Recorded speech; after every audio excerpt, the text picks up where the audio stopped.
stream of wisdom, and I know it's 8:17, so I know we usually do the announcement, but just so we can get started with the class, we're gonna go straight into it. All right, so we did this class last Thursday, right? And so we're gonna finish it. We didn't get to finish it. We just left off with a cliff, right? That's off the cliff with it. So we want to be able to finish it. And we was going over the Diaspora of Israel. Talking about our people that's lost in the Diaspora. Let's do the definition actually for Diaspora. I don't think we did that last week. No. Let's get the definition for Diaspora so that we can get in tune. My brother. Get in tune. Shalom. Shalom. Shalom. Shalom, sir. Yes, sir. All right. You got it? No. All right. So the title of the class? The title of the class is The Diaspora of Israel. The Diaspora of Israel. So we're going to go to the definition of diaspora just to get started with class. Go ahead. Diaspora. The dispersion of or spread of a people from their original homeland. So the dispersion of a people, it says a dispersed or spread of people. The spread of people. So diaspora is basically the spread of people. Read. From their homeland. From their homeland. Original homeland. Right. Original homeland. So a spread of a people from their original homeland. And that's what we're going over, just piggybacking from last week. We're going over the diaspora of our people, how we were spread across the whole world. And see it. Shalom. Yeah, so we're going over that, how we were spread all over the world, all over again. And I know we had to touch a few going into the next point, but we're going to revisit those verses because we didn't really get to go into them, as much as we wanted to, right? Because that time came quick. So, who remembers just the direction of the class from last week? Just for those that weren't here, that are here now, that are watching, who remembers? Go ahead, So we basically started off with the Jeremiah, how we were, how our heritage will be discontinued, right? Right. And then we kept going into the precepts on that, and then the next point was the heathens, and then you went to the Gentiles, right? Yeah. Well, you know what? Let's go to Jeremiah again, just because we got a brother and sister that's in here now that wasn't in here last week, so it's just beautiful. So we get to recant them, and then for those that's online that may or may not have been here, just so they can get the full totality of where we at, right? Because we in the same mind. Judah and Levi, we're in the same mind. Go ahead. Jeremiah chapter 17, verse 4. And thou, even thyself, shall discontinue from thine heritage. Right, so the Most High let us know that Israel, we the people, we would stop following our culture. We would stop following our customs. We would stop following our heritage, which is the laws, the statutes, the commandments, our way of attire, our way of eating, our way of dealing with matters. We would stop. We would literally leave off from those things because we didn't want to do what? Serve the Father. We wanted to live like the rest of the world, and we didn't realize how that put us in a dangerous position. Because now we became vulnerable to danger. Literally, the murder, the rape, the robbery, all happened because we wanted to serve the other gods. They live like beasts. They treat their own people bad, but we wanted to be around people that treat their own people bad. Make no sense, right? And we got the repercussions of those actions. We got the repercussions of wanting to be around somebody that don't even love their own. You see how Esau treat their people today? Right? We see how the nations treat their people today. Right? In India, they got the caste system. Right? They do their people harsh. Right? Out here, they murder their people with taxes. And among other things that they do, they serial killers. Right? They assassinate their own people. Right? JFK. They doing all types of weird things to their own. So why did we ever desire to be around those people? Well, it's because we wanted to, and I'm going to say this loosely, we wanted to be free. Because we know what we wanted was not freedom. It wasn't the true freedom. We just wanted to live wild, like the other nations that think we can get a pass. It don't work like that with the Father. So we got diaspora. We discontinued from our heritage, read. that I gave thee. The Most High gave us this heritage, and we were supposed to appreciate it. We were supposed to love it and cherish it, but we didn't do that. We didn't do that. Brakta. Go ahead. And I will cause thee to serve thine enemies. Now what? I will cause thee to serve thine enemies. And now we serve our enemies, right? For our Latin brothers and sisters, the conquistadors, right? The Spaniards. And for the Brazilians, the Portuguese, right? We serve the enemies so many different ways. So much to the point where you got, like, I know nowadays, I mean, that part speak on it deeper than me. Puerto Ricans don't even identify themselves. They'll say it all Taino. They just say it just to say it. Yeah. They're not saying like, oh, I'm literally Taino Indian, like I'm a descendant of them. They'll just say it like because they was on the same island, and they're like, oh, we all mixed in anyway, so I'm just saying I'm Taino. They just throw it out there. Now unless they like really study history, where they be like, no, I know who I am. I know that Spanish was forced upon me. I know that Catholicism and what's the other faiths out there? I know in Haiti it's like Catholicism heavy, and Baptist, and Pentecostal. Well, Pentecostal's heavy in Puerto Rico. Yeah, so they entrenched that on the people. But there was a famous man, right? Chifate. You know Chifate? I know. Oh, you drink Malta? No. No? Oh, Malta. Malta. Oh, that was Malta. My bad. Yeah. We drink it in Haiti too. We say Malta too. Malta. Yeah, we say Malta too. But you with a little twang. There's a little slight difference in how it dropped. Malta. I gotta remember, I ain't heard my mom say it in a while. But we drink that too. And if you look on the cover, it say Hate, which is Hautey. And that's actually a man. So if you drink I don't know if you drink the bottle where you see the head, the native head. I don't know, which brand do y'all drink? I couldn't even tell you. Oh, I know. I can pull it up right now. But I'm gonna wait. I'm gonna show you how to class though. But it's basically, he's basically he was a real man. Okay. And that's basically, he died strong. He said, I'm not going to, they said, be baptized and be a Christian, right? And you can read this in the destruction of the West Indies. They said, be baptized and be Christian, and we won't burn you on the stake alive. But he said, no. He said, do the conquistadors go to heaven? He was like, and they was like, yes, if they're baptized and they accept the Lord Jesus Christ. He said, then I'd rather go to hell. And they burned them on the stake. You know, the story, if you read the story, it's very detailed. I'm kind of summarizing it, but it's very detailed, and it's a good story, good history. So yeah, that's my guy. So, but it's basically showing how our people and the Latin culture was influenced and pushed upon and distanced from their real heritage, to where now y'all don't even identify really fully as natives. You know, they don't, or indigenous peoples, unless you really know the history. And that's what happened to our Latin brothers. That Haiti, right? Haitians, Jamaicans, we try to act like we different. Like we different people and don't even realize we're the same people. But it's because of this very scripture right here. It's literally because of this very scripture we don't even realize who we are. And we don't realize that we're one family under the Most High. So read on.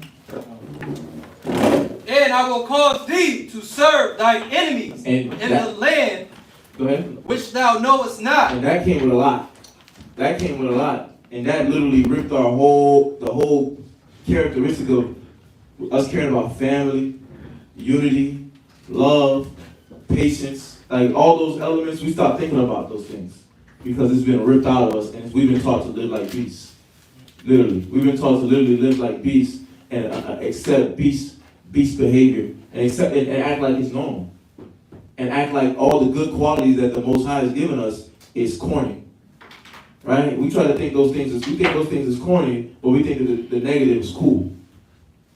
That's what the world has done to us, right? And that's what we walked into actually too. We walked into that mentality because before we were slaves, we accepted the slave mentality.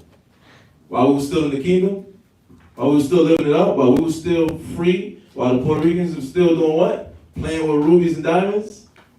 We gave up our freedom. We gave up our freedom before it even happened.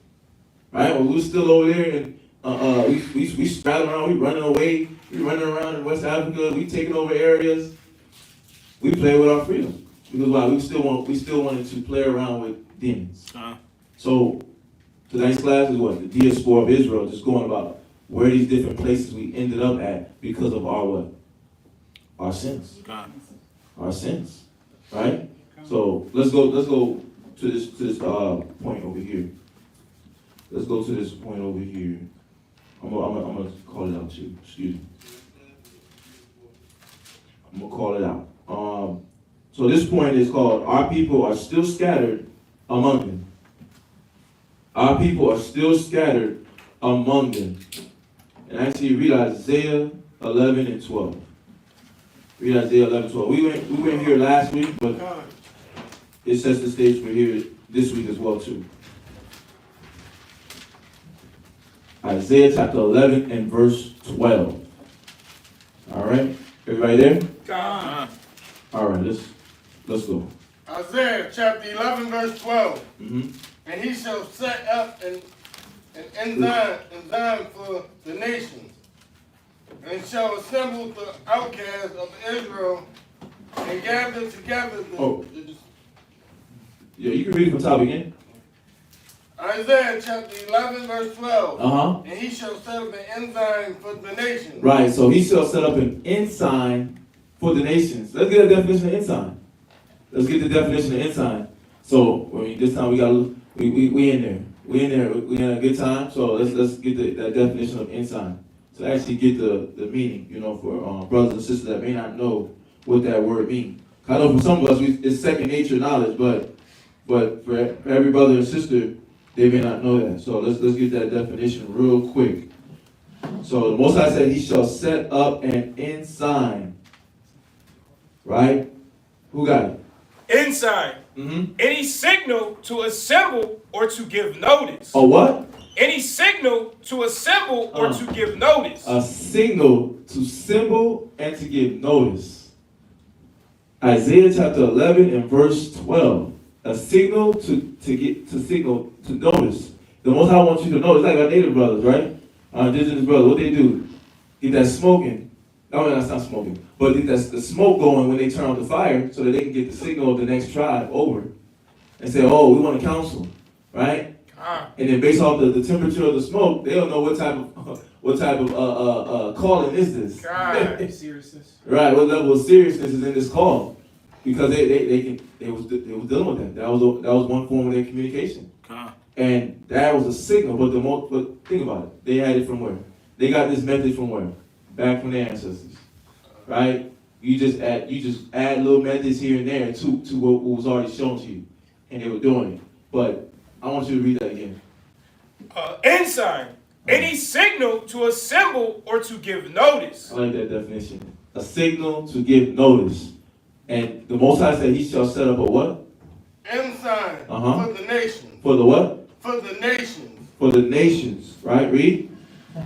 And shall assemble the outcasts of Israel. And that's what he's talking about. When he points out the nations, he's pointing out the people, our people, that's lost amongst the nations. He's setting up a sign on high to where what?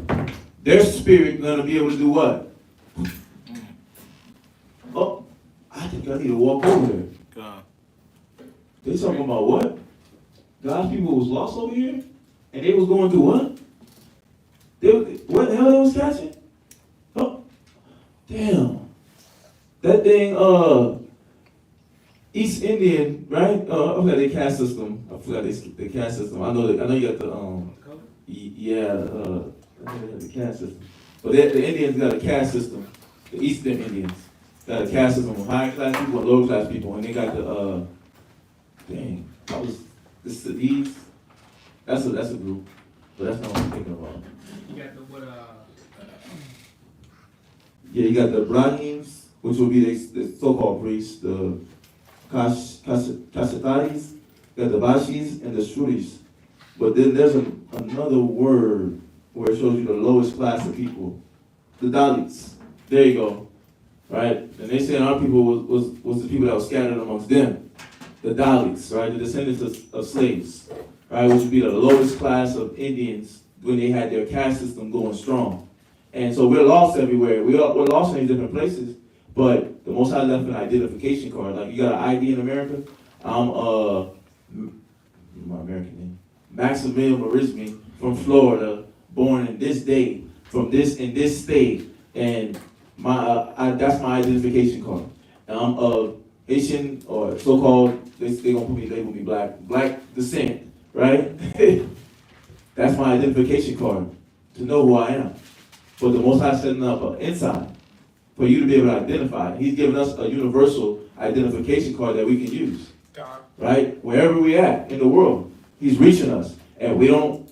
No, I'm not gonna jump. But and He's set up that sign so that we can wake up when it's time. When He's ready to click our spirit, we wake up. So He's setting up an ensign for our people that's lost amongst these nations, the outcasts. When you think about an outcast, what do you think about? Question. Go ahead. Somebody that's not wanted. Somebody that's what? Not wanted. Not wanted, right? Okay, there's a piece. Damayam smiling, but let's see who else. He's like, oh, go ahead. Someone who doesn't have a home. Somebody that who? Doesn't have a home. Somebody that doesn't have a home. Go ahead. Somebody that's been exiled or kicked out. Somebody's been exiled or kicked out.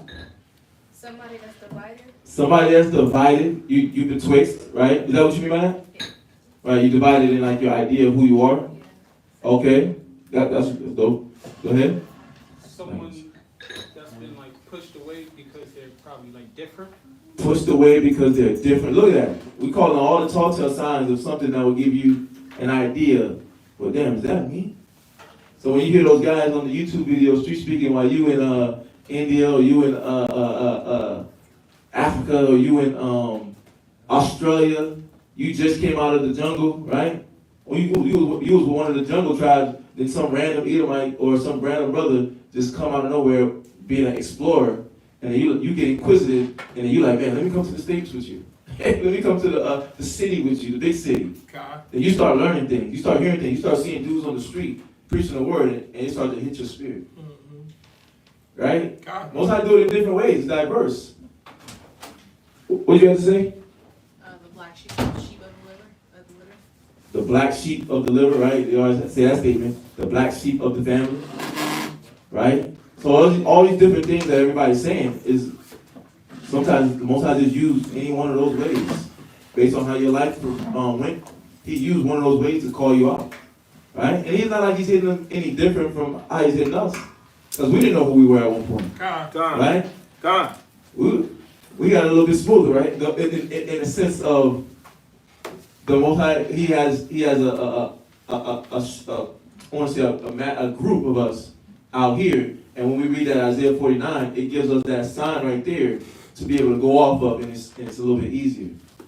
And we just kind of, I don't want to say, well, speaking for us, right, in this generation, we know the elders was already searching all this stuff up, but we just in our generation, right, of us being awakened to the truth, really tapping into that other aspect of us, of the knowledge, where we looking out to the people that's actually in the diaspora, where at one point you would hear like every YouTube video, you dirty, stinking, arrogant, but now you don't really hear brothers in different schools say that. They're like now trying to reach our people that's lost in the midst of that space. God. And that's the gradual growth of the truth. That's the gradual growth the Most High is having on everybody to expand our vernacular or our language, right, and how we talk, and so that we can reach those outcasts, God. right? Because they can even be outcasts to us, because we use that Isaiah 49, right? God. Because then we'll look at them like, man, that's a Chinese man. Right. That's a what? You said that's a brother? You must be off. You high? You still smoking? You still on that ganja? Right? Somebody look at you like you crazy at one point. That's true. If you say that. God. God. Because of complexion. Because of complexion. God. Yeah. All right. Because of complexion, facial features, right? He talked with an Asian accent. I'm Schwong. Going to I ain't got no Asian name. I'm Schwong. I'm Chong. I'm Jong. I'm Han. Right? I'm Chan Lee. Right. I'm from as soon as you hear I'm from Sudan, you're like, what? And you cut them off, cut it off right there. Right? They had a little piece of seasoning, either they was born in the States, and they had like a Jake's flag, and you cut them off right there. God. We don't go through none of the biblical steps to do what? I'm jumping. I don't want to jump. We don't test out the water, right? With the scriptures. We don't test the water out with the scriptures. So, that's what we're supposed to use. Because that's what the Most High told us to use. So he said, oh, what you got here, right? I love that, man. Try the spirit. Test the water. Test the water. Okay. Test the water, baby. Okay. Right? We want to know if it's clean or if it's dirty. God. Is it safe for the kids to swim in the water? God. Right. Test the water. Test the water. Right. Go ahead. Where you was at? No, you had something on top of that though? Yeah. Yep, that was right on that statement that you just made on that breakdown, because that's how we all looked at, our brothers and sisters that might be of the fold of Israel, but we judging by sight and by hearing first. Right. And tell us not to do that. Right. But you about to go into testing the waters. Right. That's how you get a better, Right. A better result. Con. Yeah, and the Most High setting up that ensign for them, but he set it up in such a way that for us to even be able to bethink ourselves. Yeah. Right. Con. So that we can bethink ourselves as well, because when you read into it, and you read into the Word, and you get a little historical.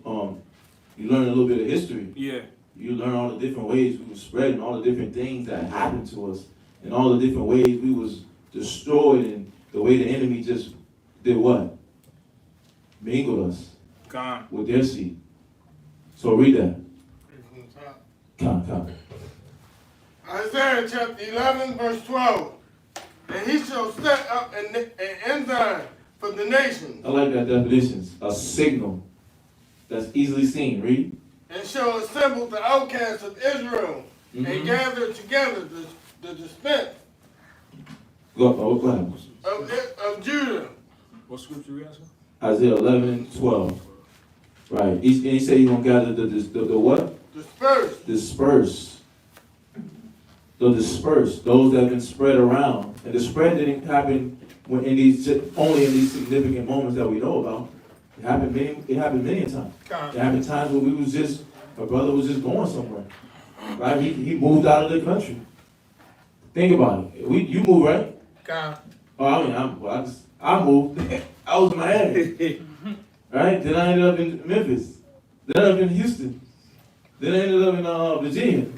And then I ended up now where? Rochester. But imagine a brother that was just doing what? Leaving his seat. Wherever he go. Imagine that type of brother, just jumping around. Right? Or imagine him establishing himself there and having a family and building a family. But then none of his people's around. So what is he doing? He's messing with a local. Now we know this is us lacking knowledge, right? This is us having mixed knowledge. At that time we could say it's what? Mixed knowledge. Because they dabbled in the world and they dabbled with what they was raised in. Right? They dabbled in the world and they dabbled with what they was raised to know, which is the truth. The knowledge. So at that point in time being what? The ancient Israel. When Israel was starting to fade away of knowing the knowledge of who they were. That era, they probably was mixing and mingling. So, but for our era, we don't know. So, read on. And gathered together the dispersed of Judah from the four corners of the earth. The what? The four corners of the earth. And we don't really think of the weight of that statement. We just hear four corners of the earth, and we think about the fact that we were spread across here. When we think about four corners of the earth, we apply that statement to us over here. Right. Western Hemisphere. Western Hemisphere. Yep. Miami, New York. Right. LA. Right. Montana. Con. Right? Dang, I ain't know it was brothers in Idaho. Four corners of the earth, Yeah. We just leave it stateside. We leave it with the North, Central, South America. That's how we leave it. We don't think about nobody else. And when we would reference it, lightly though, right? I can speak for just for our generation. Cause I know the elders in the past, they knew this history. Our generation don't think about this, but the elders in the past, they knew this history. But our generation has been lacking in being able to think about that and think about that scripture in that sense, but now the Most High is doing what? He's waking us up, and he's waking our generation of the truth up, the 2000s and the 2015s, right? Because there's a lot of people that woke up in 2015 and 2016s, right? Right. So we have to see that there's a lot of things that we was missing because all the confusion online, Gone. with all the different knowledge that was online, was doing us a disservice. Yep. There was a service, but a disservice at the same time.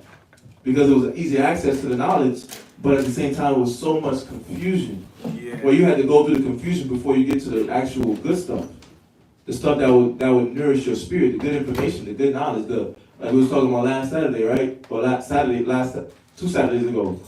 We was talking about just it's about learn how to keep them commandments. It's about learning how to love your brother. It's about learning about how to be patient. We miss all that. Gone. You know, and we miss the lessons that will come from tapping into working on your spirit, which would it would lead us back to being able to understand this. When you work on your spirit, it will lead you back to understanding, because you would hear that Isaiah 11. Was that on numbers? Yeah. Jump up to verse 3. Shall make him a quick understanding. Isaiah chapter 11 verse 3.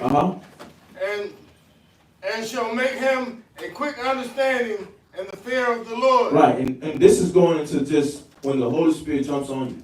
This is what mindset that you're in. And we touched this verse last week too, but it's spot on to the moment of what we're talking about now. Gone. And read that. So make him a quick understanding. Read. And shall make him a quick understanding in the fear of the Lord. And he shall not judge after the sight of his eyes. There was men in 2015 teaching that, but we missed a lot of that in the introduction of that. Because online, they was just trying to tell us about the book of Enoch. They were trying to tell us about the book of Joshua. They were trying to tell us that Esau can be saved. They were trying to tell us all this stuff that new minds didn't need to hear. And you had to fiddle through all that just to get to the actual proper understanding of the truth. I remember the flea doctrine. Right. you gotta go back to Israel. Right. Because if you don't, and Most High come back, your ass is grass. You grass. Because you ain't fly to a state. Yeah. There's a homeless man on the street that just woke up to the knowledge. What money he got to go to whatever country he was saying to go to? He got no dineros. No dineros. Right? Can't get up the state. Can't even go out the state. Oh, he's a felon. He can't even go out the country. He ain't even allowed to. This brother's on probation. He can't even leave home. What wisdom you got for that? But they weren't giving us that. Right? There was a half that was, but that half wasn't, the light wasn't being shined on. Right. There's a half that's doing that in the world, which is why you got 144,000, which is why you got a 1/3. There is a half that's been doing that for a while. But that half was being shrouded by the what? The people that wanted to give you hype knowledge. That wanted to give you confused knowledge. That wanted to give us half of the truth. But they're missing that. We needed to learn what it means to become quick of understanding, because we become dull as a people. So our senses and our judgment skills is lacking horribly. Our humility, lacking horribly. Our love, lacking horribly. And they weren't touching those things. Right. The way they need to. And we gotta understand why. Read on. No, read where you left off. And this, I said why, but neither reprove after the hearing of his ears. And we are at Isaiah 11 and verse 3. Let's read it from top. This is the brother that came in. We're going over part 2 of the Diaspora of Israel. And we started at Jeremiah 17, verse 4, to recap for the brothers and sisters that may or may not have been here, so that they can get the context of what everybody else that was here understood. So we went there, right, to establish that we was discontinued. Then we went to Isaiah 11 and 12 to show you that the Most High said them inside. For those that don't even know, those that are in the four corners of the earth, not just the four corners in the U.S. and the Central South America, but also those that's what? In Russia. Russia. What else? Czechoslovakia, Scandinavia, Asia, Ireland.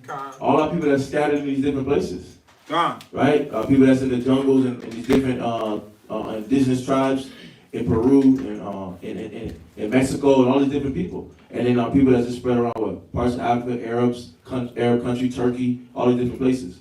So we trying to reach those people, but I was going into just a point of like how there was that generation that was waking up in 2015 we was missing all the real knowledge that we needed, which was clean your spirit up.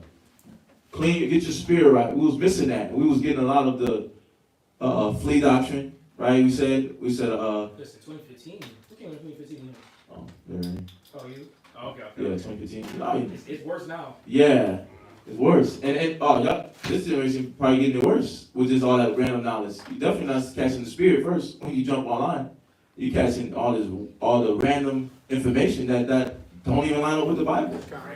You catching that first, harder than the people in 2015. So it's like when you think about it, we missed a lot. But by the grace of the Lord, when He wants you, and when you want to serve the Father, He's able to give you the proper information. So read that from the top one more time. Isaiah chapter 11, verse 3. And shall make him a quick understanding in the fear of the Lord. And he shall not judge after the sight of his eyes, neither reprove after the hand of his ears. Right. And that's what we weren't.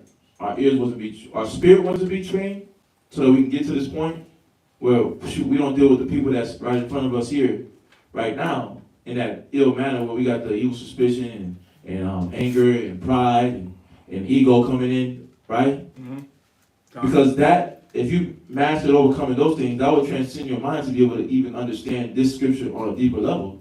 That we would have to do that with our people that's lost in these different countries. That will prepare your mind to be able to understand that and grasp that, how the Spirit of the Lord works. Why do you think the Most High always talk about work on your faith? He's telling you to work on your faith so that you can be able to do the things that's pleasing to Him. But on top of that, we still on a mission to save our people that's lost. And they're everywhere. But you ain't gonna know how to deal and communicate or interact with them if they're lost in those different spaces. So read on.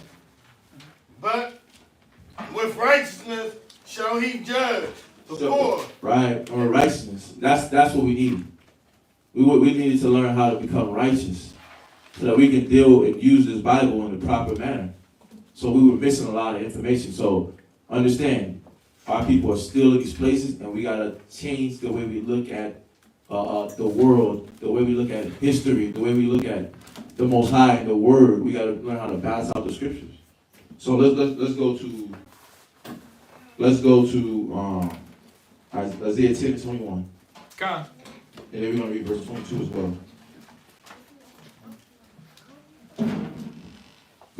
At this point is our people are still scattered among them. Our people are still scattered among them. That's this point. Read. Isaiah chapter 10, verse 21. The remnant shall return. The who? The remnant shall return. Yeah, most I got a remnant. 144,000, right? God. Got that 1/3. But he's saying the remnant shall return. Read. Even the remnant of Jacob. Yeah, the Most High ain't lost nobody. Everybody that He want, He got them right where He wants them. Right in the country that they want them. Right speaking the language that He wants them to speak. Right? God. But wherever they at, He got their life going a certain direction. He has them moving to certain parts of the country that they're in. So that they can hear the word where they're at. Right? God. So that at that point in time, when He wants to wake them up, He put out His remnant. Right? God. Now we don't know, and I'm saying that to say, we don't know who's going to endure to the end. He said, he that endures to the end, the same shall be saved. But He's throwing out them seeds and He's picking out His people. He's picking out His people from amongst these nations now. He's gathering them. And that He said that a remnant will return. Read on. Unto the mighty God. Unto the who? Unto the mighty God. That means He's powerful. Yep. That means He can make anything happen. God. Right? And He can save anybody He wants to save God. of His people. Because that's who He's searching for. Right? We went to a verse last week where He says He's carving out a name for Himself amongst the nations. Meaning what? He's pulling out those people of our people that's there. He's pulling them out. Because He's trying to save them. Read. Verse 22. For though thy people Israel. Though that what? For though thy people Israel. So if we got confused, we know He's talking about who? Israel. Read. Be as the sand of the sea. That means you can't pick us up. You can't even number us. You can't even number us. You try to take us out, but we just come back You slaughtered one Israelite, you castrated one Israelite, he died through the castration process, then another Israelite was born. You chopped off another arm, you chopped off a leg, you handicapped one brother, then another brother had a child, and that child is going to be a strong warrior. You chopped down Matthias, his son stood up. You chopped down Jonathan, then Simon stepped up. You chopped out him, then the other brother stood up. So you can't never do what? Can't never take us out. You can't never take out the warrior. You can't never take out the true fighters of Israel. Because the Most High always got them right where he wants them. He always brings them right back on earth. To do what? Have an effect on the people that's feeble-minded. To strengthen them. As he strengthened them. As he birthed them back into the world. So that he can give them the strength that they needed to be strong for the people. So he's reaching his people. The wise, they're looking at these scriptures, and then they're opening up their minds so that they can reach their people that's amongst the what? These nations. And free them once, because they care and desire that, like Paul, is that all Israel be saved. So we're looking for all Israel that's carved amongst the nations. That's hiding amongst the nations. And we're doing what? We're having to get into that word. Right? We're having to get into that word. We have to get into our spirit so we can be nourished, so we can be whole, right? So we don't get stuck in this world. We try to get free. You don't know that last 144,000 might be somebody all the way somewhere in the jungle. That last person that didn't get still probably in the jungle. So while we worrying about partying, drinking, right? See some cats smoking, right? Whoremongering, being lazy. While we doing those things and we trying to take care of our things, our worldly matters, there's somebody in the jungle that need to hear the word. We don't know who's 144. We don't know who's 1/3. You might spark the spirit of somebody that is 144. But if you ain't working on yourself at your level, then how you going to be able to be that spark? How you going to be able to be that spark? Or what you want to be used for? What effect you want to have? Because you can't just come to the Most High anyway. You got to come a certain way for him to want to use you. And it starts off with what? Listening, sitting down, learning, sitting down, being taught, which is all the things that what? Israelites do what? They wrestle. They question. Deny. Because why? I got a way. Well, we can do this while doing this. No, brother. Learn. Learn what this is first. Right. Learn what this first stage is first. Master that. Show Mr. Miyagi that you know how to do this. Right. Show Mr. Miyagi you know how to do this. Mr. Miyagi only asks you to do this right now. Can you do that? Can you make your spirit fall in love with doing this? Over and over. 1,000 times 1,000. To infinity and beyond. Right? It's important. If you can't make your spirit fall in love with doing the one thing you were ordered to do by the Spirit of the Lord, how are you going to be able to have an effect on those that's lost? Right? How are you going to have an effect on those that's lost? But the crazy thing is that we don't realize in doing that one move, he was teaching us multiple lessons in that one move. We were in this simple mind of it's just one move. Right. That one move was going to teach you everything else. That was your foundation for what I was going to set you on your journey. Right. That's the spark. God. And you miss that. God. A lot of brothers and sisters miss that. Because, why I got to be the one to do? Right? God. You miss that lesson. God. Because he's setting you up for a greater responsibility. God. But we don't see that because we only think in the here and the now and what's making my flesh itch God. in the here and now. So we miss the lesson of what the Most High is trying to use us for. He's trying to help us. He's trying to use us so that we can help gather the outcasts. So I want you to read on. Verse 22, middle precept. Yet a remnant of them shall return. Right. The consumption decree shall overflow with righteousness. Right. It said a remnant shall return. That's why a remnant is going to return. There's a lot of people that ain't going to fall in love with that one move. That one talent that he gives them. And they're going to fall in love with it, master it, and build upon it. And that's the problem. But the Most High said there's a decreed amount that's gonna submit, that's gonna fall in line, that's gonna fall in love with the order that he laid down. So read on. For the Lord God of hosts. Oh, that's it on that. That's it on that. Jump back to Isaiah 11:16. Jump back to Isaiah 11 and 16. Isaiah chapter 11, verse 16. Right. And we're establishing again, our people are still in these places. We're establishing that our people are still in these places, and this verse right here is going to further establish that. Read.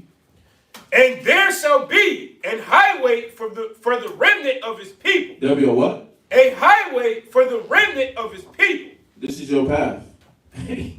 Imagine an invisible line that only you can see. Right? Don't cross past this point. The nations can't see it. Right? The nations can't see, don't cross past this point. You cross past this point, you're gonna fall off the cliff. But only Israel can see that. Only Israel can see past that point. That, oh, yo, that's a deep fall down there. That's a steep fall. What the? But only your eyes can see it. He said, he set up an ensign that you can see. He's setting up something that you can grab, that you can look back to and be like, oh, I heard that before. I heard that there was this used to be a Jew community. Jews used to live here. I thought it was the white guys that always come in the country and do whatever they do, right? You know, you saw it just be everywhere. God. Jewish people put themselves everywhere. I thought it was them. I didn't know it was talking about us. Yeah, look, brother. And you go through the history biblically. Israel shall be left in Syria, here, the Parthians. And we're going to go to those verses, right? We're going to be left in these different places. And the Most High is doing what? He's going to reach us. He's going to reach those brothers and sisters. He left that highway. He left a way for them to see that there is one. A way to touch their spirit. He left it. He left a sprinkle, a salt of his spirit. Just one little thing. But that little speak will start a fire. Read. And there should be an highway for the remnant of his people. Oh, what? An highway for the remnant of his people, which shall be left from Assyria. Shall be what? Which shall be left. Our people are still among them. God. Which shall be what? Left. Read. From Assyria. Like as it was to Israel in the day that he came up out of the land of Egypt. So there's people in Syria. There's people in Assyria, not just there. We went over it last week, right? In multiple places. And we're going to read it again. Acts 2 and 5. Acts chapter 2, verse 5. Let's figure out these different places. Let's figure out these different places that we were left in. So it's not just Assyria. Let's figure that out. Who got it? Acts chapter 2, verse 5. And there were dwelling at Jerusalem Jews. There what? And there were dwelling at Jerusalem Jews. Read. Devout men. The what? Devout men. Read. Out of every nation. Cornelius. Go ahead. Cornelius was a devout man. Read. Out of every nation under heaven. Right. Out of every nation under heaven. Because that's where they was left. That's where they was left. That's where they stayed. That's where they were brought as slaves.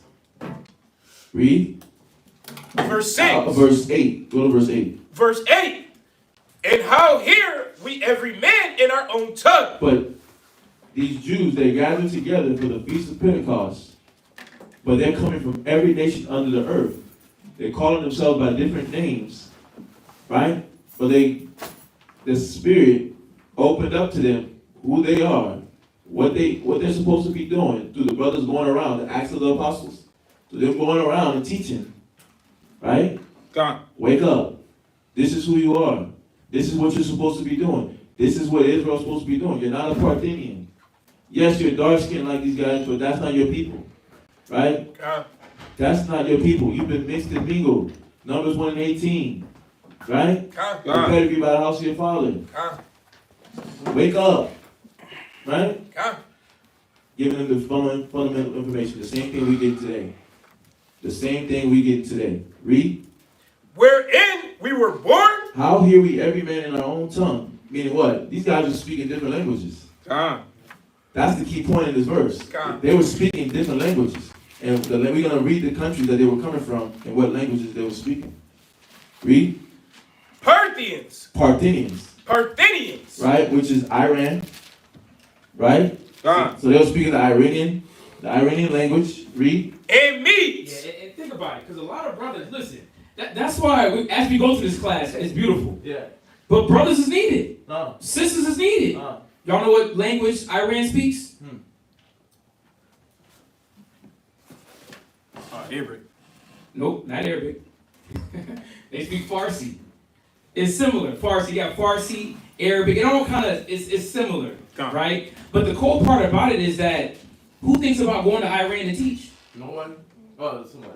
Right? Definitely. But Iran, that really doesn't hit our mind. Right. Like the Most High can use you for you to learn on Rosetta Stone some Farsi to go out there and do what? Work and wake up the remnant. God. See, a lot of us, we look so shallow-minded, short-minded to just hear. It's like I'm too lazy to, to study the classes that we get. I'm too lazy to engage myself with what's here. But it's like you want everything else that's so big, right? We want the bigger schools. We want the bigger congregations, right? We want all these things, but we don't want to put the work in to where the people's at, right? We even gotta, just the information that you're learning or that you're bringing out, that's studying. To know that our people's in Iran, the other information you about to drop. Oh, right. Like, come on, man. It takes work, but the point is that the Most High is causing brothers and sisters. We're like that first wave. We're like that first wave that's really waking up the tribes. God. Yes, we have One West, 1970. Right? But what we have now, nobody was overseas in 1970. It was mainly in New York. God. But look at it now. New York to the West Coast, Yep. to South. God. Now it's in London. Right? We see our fellow brothers and sisters, IUIC. They in Netherlands. Right. Like there's so much more. But are we gonna cause ourselves to be nailed here, one place? I'm secure. I don't want the Most High. I can't give the Most High my spirit because I'm unsure when the Most High wants for you to fly. Right? The scripture says that the harvest is plenteous, but the laborers is what? Few. Yeah, but the few laborers are those that are really dedicating and devoting themselves for the service. This is a service, man. When we think about our people that's dispersed, we have to do work before Yahushua returns. God. We have to kill the old man constantly, day in the old woman constantly, right? Before Yahushua returns. To do what? To now teach others how to do the same thing. So as I sit here and I'm thinking about all these different places, I'm like, man, I need to get my passport. I need to get that reinstated again. Why? We want to go places, man. Right. But we got to do the work in the cities that we're at first. Yeah. No, that's right on point. Yeah, I love that. Because there's a lot we can do. There's a lot we can do, even with the things that we learn just about our native brothers that's out here, It's so much. They got so much Israelite drama going on. Right. And we it's so scattered, we trying to piece it all together by visiting and talking to them. But it take work though. It take work, and it can work as brothers do what? Work on themselves. Genuine care. So we gotta do what? We gotta put the work in. God. And our people are in these places, and they need us to strengthen our spirit so we can go reach them out, have an outreach for them, evangelize. Right? Like the church like to say. But that's scripture. That's true. Yeah. They out here going to different cities. Yeah, I'm on what y'all out here doing? Mission trip. I'm on a missionary trip. I live in Detroit. I live in Seattle. Yep. I live in somebody come back home from the jungles of Brazil and tell them they came from doing missionary work. Right. They go in different places. In the church. We can do the same thing with the truth and actually give people true healing. Real healing. Like real health. Right? Real understanding. Right? Not coming with that pastor pork chop. You can eat the pork. They eat the pork. You're not teaching them that that's something wrong with them. Right? Not looking at, oh, this man dealing with his real rough. That's just their marriage. That ain't got nothing to do with me. I ain't gonna say nothing. That ain't my problem. That's his problem. That's Bill's problem. Right? That's Jonathan's problem. That's Uriah's problem. I ain't gonna be a brother, right? If I see him sin down to death and not say something to him, that's his problem. That's how they deal. So they're even missing elements of the Bible that we have, that we know we're required to do. So you gotta understand that our people's lost in this area, Acts chapter 2, verse 9. Parthenians. Right. and Medes, Parthians and Medes. That's another Iran. Read. and Elamites, That's the what we all know that, right? That's East Indians. Read.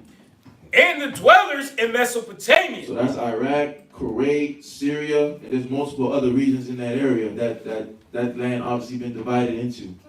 So, but those are the three that we're going over. Read. And in Judea, And in Judea, right? Israel, right? Read. and in Cappadocia, Cappadocia, Turkey.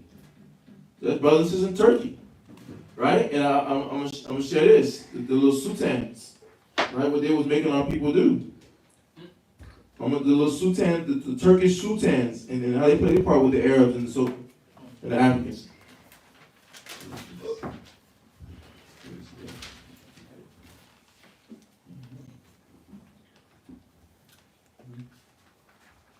Yeah, shit.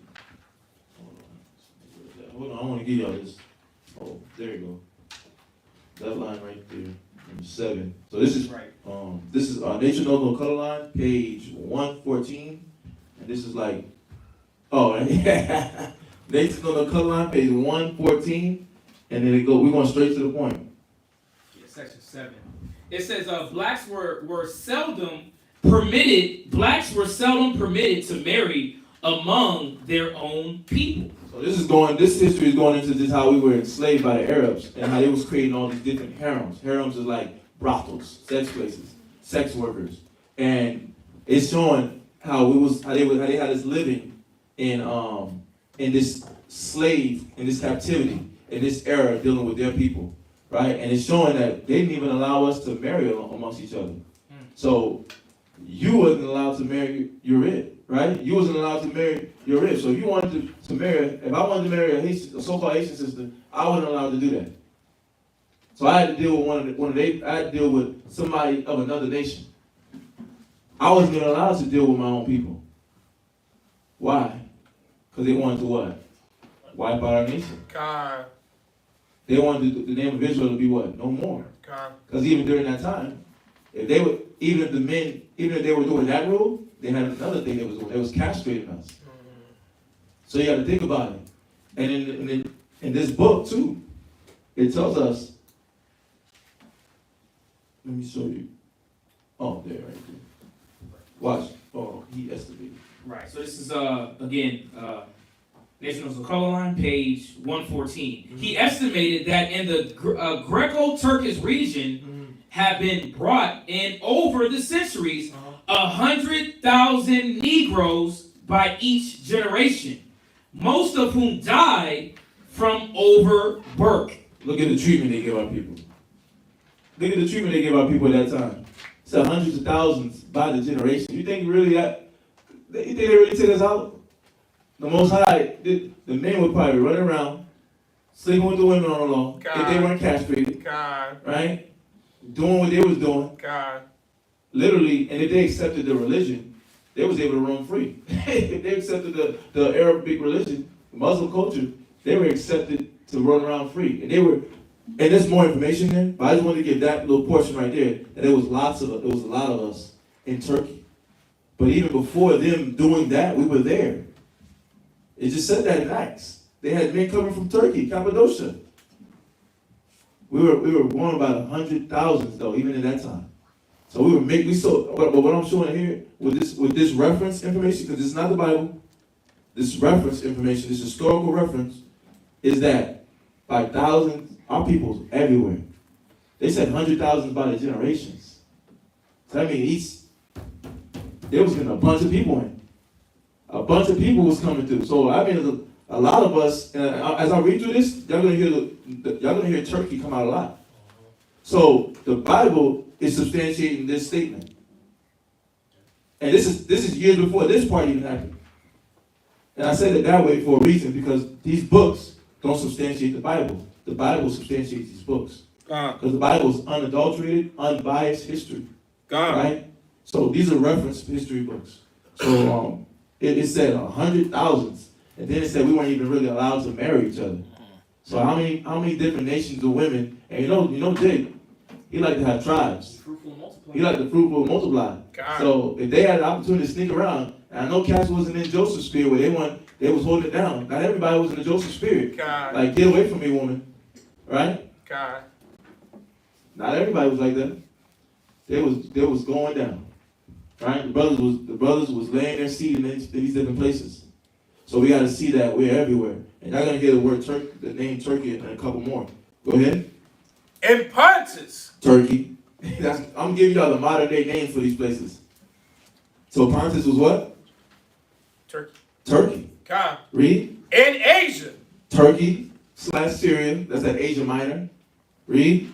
Phrygia. Because that's the Turk region. Go ahead. And Pamphylia.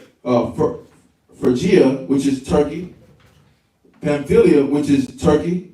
So you see how many times it's listed out in this region? So we gotta imagine how many of our people is lost in there looking just Turkish. Just looking Turkish and looking white and looking mixed and mingled amongst the Edomite, the Hamites, the Arabic people that was living in this area. Mixed amongst the Muslim culture, calling themselves saying, I'm a Muslim. All right, and then you talking to them. They in the States now. They're living in the States, and you like, where you from? And you like you be mixed. And they're like, no, I Turkish. I'm Turkish. No, that doesn't sound like me. I'm Turkish. Right? God. They hit you like that. They don't even know who they are. Running their mouth. We gotta see we're everywhere though.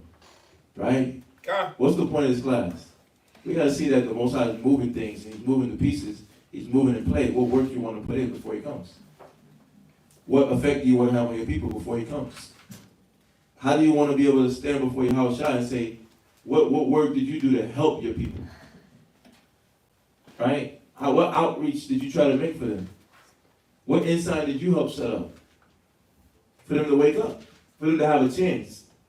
The same chance you was given, because you got YouTube. Right? God. You got a brother on every block. You got brothers fighting for blocks, right? God. Trying to get y'all the truth. They ain't got everybody on every block. They got the internet. They got YouTube. You know, they got spurts coming out and going to these different countries now.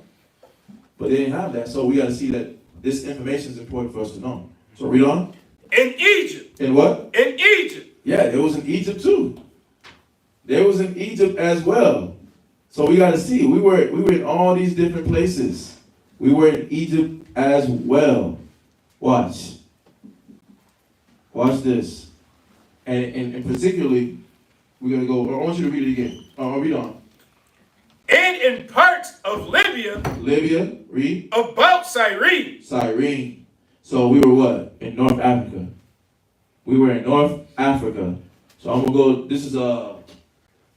this is Hebrewism of West Africa. So you got a whole book going on historical accounts of people, studying. You know how they got the books now with the natives, with the so-called Native Americans, where the people, these explorers and different individuals was going around them and living amongst them for a little while, or just doing historical background on these people and their culture by being around them, and then matching it up with the Bible and seeing if they were the lost sheep, they were doing the same thing with the people in Africa. In the West Coast and all over Africa, these different areas where they would hear about people being Jews, they were doing that same type of research over there. So just giving y'all highlights, little pieces of information. So we're gonna go to page 186. Watch. This is 186. Hebrewisms in West Africa. All right, Professor Dixon states, conservatively, the Jews of the North African coast. What? The North African coast. Didn't the Most High just tell us that? God. What substantiates that statement? The Bible. The Bible already told us that they were there. This history. This is just for our people that don't do what? They're ignorant, right? They're not researching. God. They're not getting the information, right? They want to be on TikTok talking some. The Jews like to say Deuteronomy 28. They like the Hebrew Israelites like to say Deuteronomy 28 is for curses. The Most High showing us right here. Right, through history. Through history. God. Through history. Through reference. Since you don't believe the Bible. Right, since you don't believe the Bible, you got to go to the white man. Because this book, Joseph J. Williams, is a white man. So we got to go to the white man for you to believe something. Right? They're like sisters, man. like sisters with their hair. You told them they got this glorious, beautiful, luscious hair that they just gotta nurture. Black, Hispanic, and Native American women. They all put weave in their hair. Right? We told them they got this glorious, beautiful, luscious hair. Then what they do? They listen to the East Indian, the dang African guy, and then they listen to the Chinese woman at the store. Oh, this looks so good in your hair. Oh, this looks so good. Right? Put this on. Try it on. They listening to that. They listen to that garbage. Following their mama. Big lady. Right, wig lady. Right? Hair hat. Right? They follow all these people. Instead of listening to the wisdom of the Most High that's coming out. The word already said it. That we would be there. But people need to hear what? Because of their lack of belief, they need to hear a reference book. A white man said it. Because he went around them. Because he gathered all the information of different explorers and put it into one book. That's what you need to hear? Well, here it is. You read it one more time? All right, so Professor Dixon states, conservatively, the Jews of the North African coast from Tunis to Morocco. You see that? They even point out Morocco, Arabic country. Right? You got people lost in there, lost in the sauce over there. And they probably, some of these people probably racist. Right. I'm not black. My people was not a slave. Right? They talking like that. Just like you got dang white folks not knowing, they look Edomite. And they're like, nigger, get off my land. Get off my land, boy. Right? But then what? They don't even know their grandpa was a chocolate man. And their grandma snuck around, got up, somehow she snuck the slave in the house or in a shack or in a barn somewhere, and the baby came out light-skinned, right? So he was able to kind of masquerade, hide. So and John Beckham thought it was his baby. Oh, our baby looks so good, but little did he know it was a slave in the shack. Look, and then that baby growing up around white society thinking he white, right? And have a baby by white women because of the laws of what was going on at that time. And he get lost in there. There's a whole town right now in Ohio where they mixed and mingled with white and black. They literally look albino, or they literally look white, or they don't really look black. They really look white or albino. That's the bloodline that's going on out there. This is a town in Ohio. I forgot the name of it. But I can share with y'all after class if I find it. Right? It's easy to find them. But we're everywhere. But look at that. They point out Morocco. That there were many Jews. And we jumped straight to the point, so we skipped a little part of the passage.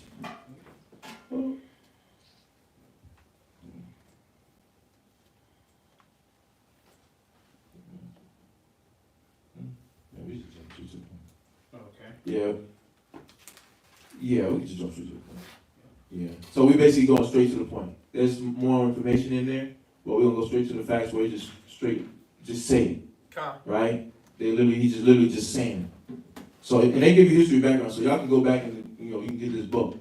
It gives a lot of details, a lot of history. Here you go. All right, that there were many Jews, however, in northern Africa long before the 2nd century. There can be little question. You see that? So they were in there for a long time. Our people were there for a long time. And how do we know that that's a true statement? Acts just told us. The book of Acts just told us this information before it came out in this book. But now our eyes is being opened up again. We had those blinders on. Now the Most High is opening our eyes again so that we can see. In fact, as we shall see, the destruction of the temple in Jerusalem by Titus undoubtedly found numerous well-established and influential Jewish colonies located there. So Titus and them destroyed us, but remember what Christ told us to do. Run. Flee. So we was fleeing all over. We was going everywhere, right? And so with us fleeing, what happened? We settled colonies. Right? There's history that goes into how we went about establishing these lands. Right? We're not going into that detail right now. That's for future talk. But we just going to show that way. We was here. We was there. We was there for a long period of time. I mean, we so mixed and mingled with their blood that we look like them. To which refugees from the fallen city fled for a Salem. Salem. Salem is what? Safekeeping. Con. Like the Bible says, succor. You fled for succor, for safety. Yep. So that means they was fleeing away, running away to get safe havens, to get to safe places. Con. Oh, this is factual information. This is the man and him compiling together different explorers, right? That actually was studying in these different places, and he literally put that into one book, consolidated into one book. And him himself also going into his own research. So he's putting his own research, mingled with other explorers that were literally going to these places that were studying. Notice, these are professors, these are college professors. These are your college professors that was doing this. These are your church ministries. These are your missionaries doing this. These are the people that was like, this is like a random, but random in what sense? Because it's really not random. The Most High put a spirit on them, right? They walking in a market while they doing missionary work in Africa, trying to convert people to be Christian and Catholicism. And they walking around, they hear some history, some random history about, these guys are Jewish out here. What are you doing? They don't believe in that. And then that missionary hears that, Jewish? What are you talking about? The Jews live in Israel. The Jews were being persecuted by Hitler. The Jews were expelled from Spain. What are you talking about? They went here, they went there. They didn't go over here. And he hears that, and what? The spirit clicks on him. Right? The Most High can speak out of speak from a donkey's mouth, right? Okay. And he used this Edomite and different explorers, right, and different people to go do that research, so that when it's time for us to wake up, we know what's going on. We're able to put the reference books in its proper context with the Bible, because we make sure that lines up with the Word. It says, nay, more we hope to show that almost from the earliest days of Phoenician adventure, the Jews at first, as individuals. So we was coming in small numbers as individuals, like I said earlier, right? Con. Hey, I love you. You know, I love you, Tamayam. But man, I just want to give my family a fresh start, man. I gotta go. Con. Coming as individuals. And then in small groups. Hey, Uncle John, Uncle Larry, and Uncle Tim, let's get up and go, man. I think we have an opportunity over there. I know a guy. He went over there as an individual. He sent me a letter. You know, we was childhood friends. He sent me a letter. He said he's doing good over there. I said, come out there. You should bring your family out here. Let's go. Small groups. Identified themselves with the commercial enterprises of Tyre and Sidon. All right, they doing business out there. Remember, when you look back at history, we was always doing what? Business out there with them. And then we so mixed and mingled in there, what we gonna call ourselves? Like the Bible just said it. In Acts, Tyre, we call ourselves Parthians, calling ourselves Medes, Elamites, Mesopotamians. Think about it. So it's showing us how deeply we embedded ourselves in their societies. We're literally a lost sheep. It goes deep. But let's jump back to that verse. Right? Let's go back to where you're at. Acts chapter 2, verse 10, middle precept. And strangers of Rome. And what? Strangers of Rome. Strangers of Rome. So we in Rome, right? We still there. So all of us didn't leave. We was there as what? Gladiators. We was there at the gladiators, right? And I should have brought my book, but there's a book. They call it. I'm gonna quote it. It's Imperial Rome, and in there it says you Negroes was pitted amongst each other. Against each other. Yep. And our people that was midgets, they called them dwarfs, they was pitted against each other. And women, they was pitted against each other. And they was fighting in these gladiator scenes. So everybody didn't get to run out of Africa because not everybody listened. Everybody didn't get to escape Jerusalem because not everybody listened. When Christ told them, when you see the Romans army come passing around, flee. Not everybody listened. So not everybody went. You see that? So now we what? We trapped. But that ain't true. We do what we always do. I'm good. I don't know about y'all, but the Romans cool with me. I'm cool with the general of the Roman army. He's gonna take care of me. Then that general, he get his orders from his emperor, and he does what? He lock you in. You thought you was friends with them, but then they locked you in that cell. Never trust that enemy. But as iron rusted, right? Con. So is his wickedness. Read on. Jews and proselytes. And proselytes. And I'm going to get that for y'all. Jews and proselytes. So y'all can write it down. Proselytes. So proselytes, right? It says one who has come over. One who has come over. Proselyte. One who has come over from a Gentile religion to Judaism. One who has come over from a Gentile religion to Judaism. But why is that so significant? Because we was doing what around that time? When you read Acts, Paul was always checking those people worshiping Jupiter, Mars, Diana, right? They in the Roman society trying to be politicians, right? They trying to step up in the Roman world. And the Greek, even that, before the Romans, the Greeks. But we know Rome was just an extension of the Greek, right? Con. They trying to do it both ways. They trying to pick themselves up and join in with these people. But we're lost. We're looking for ease, comfort. We want everything easy. And when they throw a little bait to our ear, we bite at it. When the nations throw a little bait to your ear that sounds sweet, right? You bite at it and you get comfortable in it and you rest in it. Foolsman, right? Nothing wrong with that. We're going to use the world, not abuse the world. Con. Right? But our people do what? Get comfortable in it. Our people without the knowledge, they get comfortable in it. We using it so that we can be able to stay free and use it as a method to be able to stay free from the world. So we can stay separate. Right? We use it as a way to do what? Learn how to save our money so we can move it around, move the pieces in the right places. But our people in the world, without the knowledge, they just doing what? They like, oh, the white man loved me. He gave me food stamps. Oh, the white man loved me. He gave me welfare. Right? Or the white man loved me. He gave me tax. He gave me a tax refund. Con. Right? Con. That's what we thinking. Oh, Donald Trump love us. I know he talking crazy, but he love us. Stimulus check. Stimulus check. Everybody was up. They was sweet though. It was sweet when it dropped. God. Right? It was sweet when it dropped. He's like, is this real? Is Donald really gonna drop this on me? And that little thing dropped in your account, you start going to the Grease Mall. Brother started driving on to Waterloo. Right? $8 all your check. I seen that video of our people in the hood talking about blacks with Donald Trump. You gotta vote for him. He's just like us, man. He went to prison. He got a mugshot.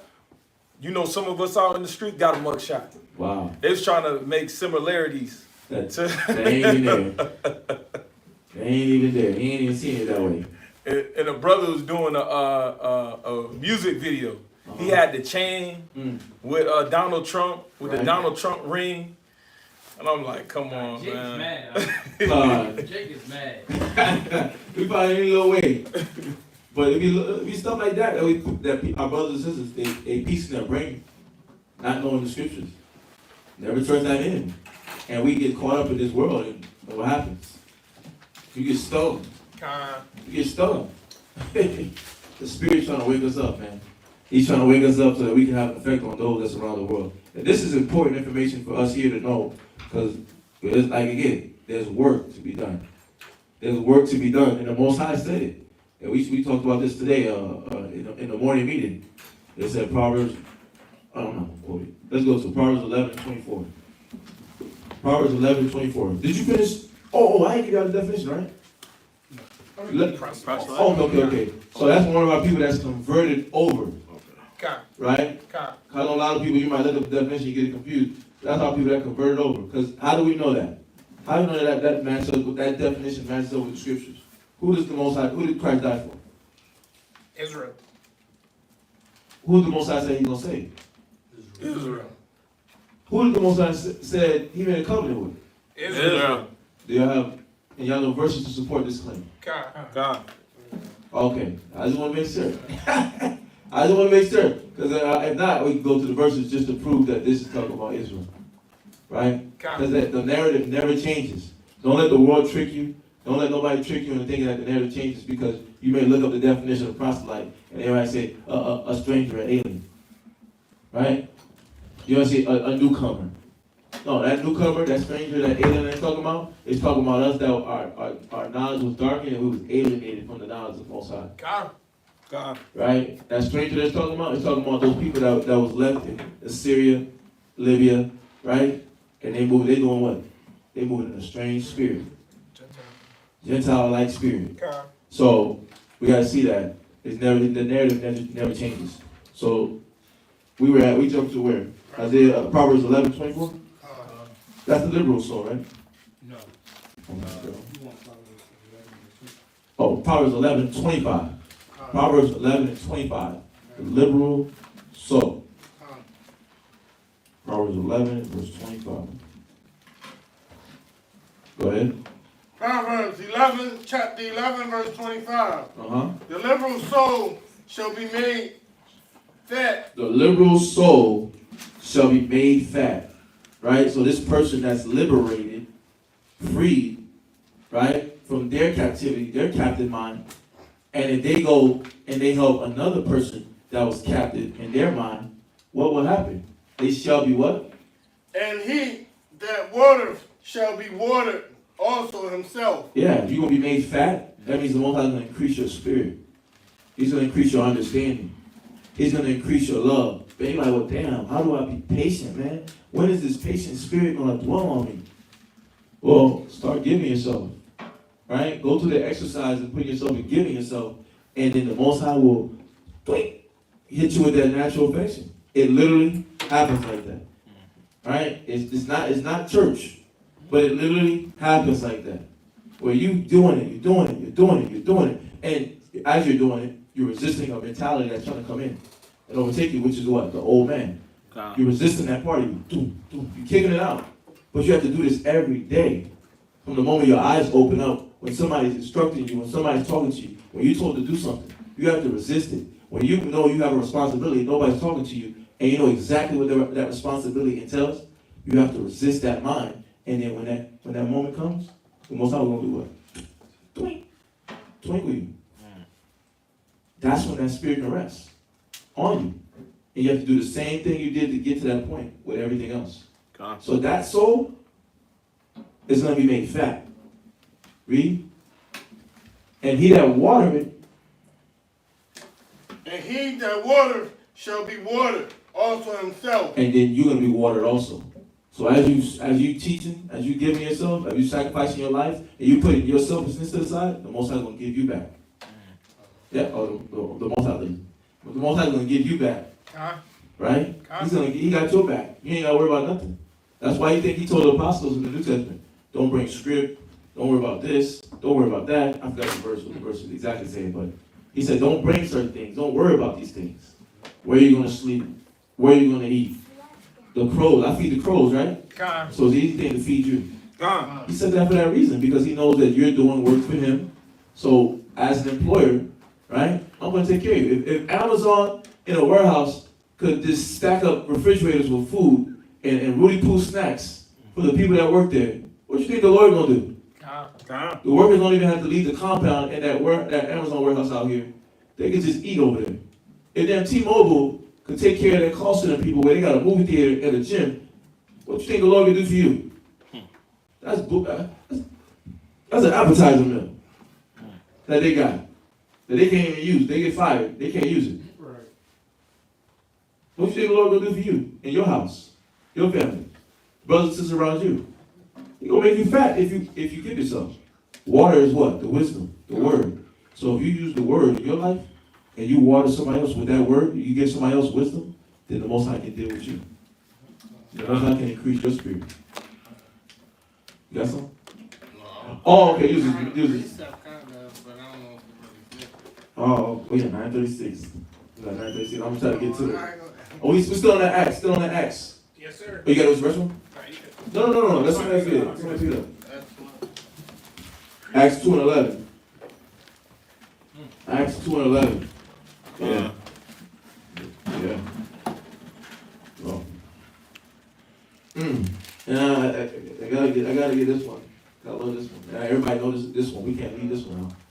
So let's go. Verse 11? Yeah, verse 11. Okay. Acts chapter 2, verse 11. Acts chapter what? Chapter 2, verse 11. Watch this. Read. Cretes. Which is what? Greece. Crete, which is Greece. Right? And I'm going to let you read it through, though. Go ahead.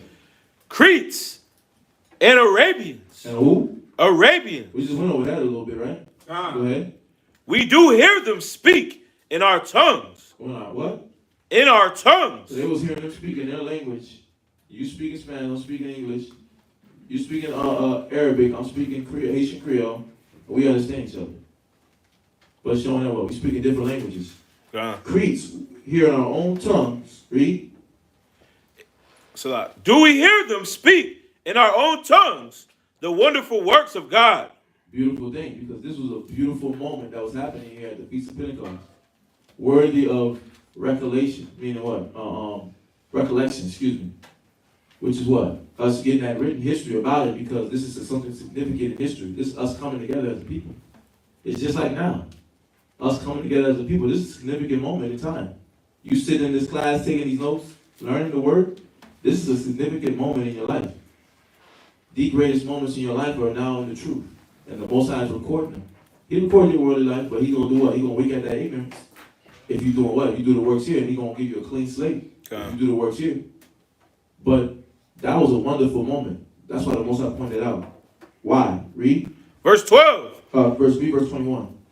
Verse 21. It'll take us into the last point, but I want to bring some out about the creeds. Go ahead. Verse 21. And it shall come to pass that whosoever. That what? Whosoever shall call on the name of the Lord. Now, if we catch in the chapter, the context of the chapter, because we kind of went through it in bits and pieces, it's that whosoever is talking about who?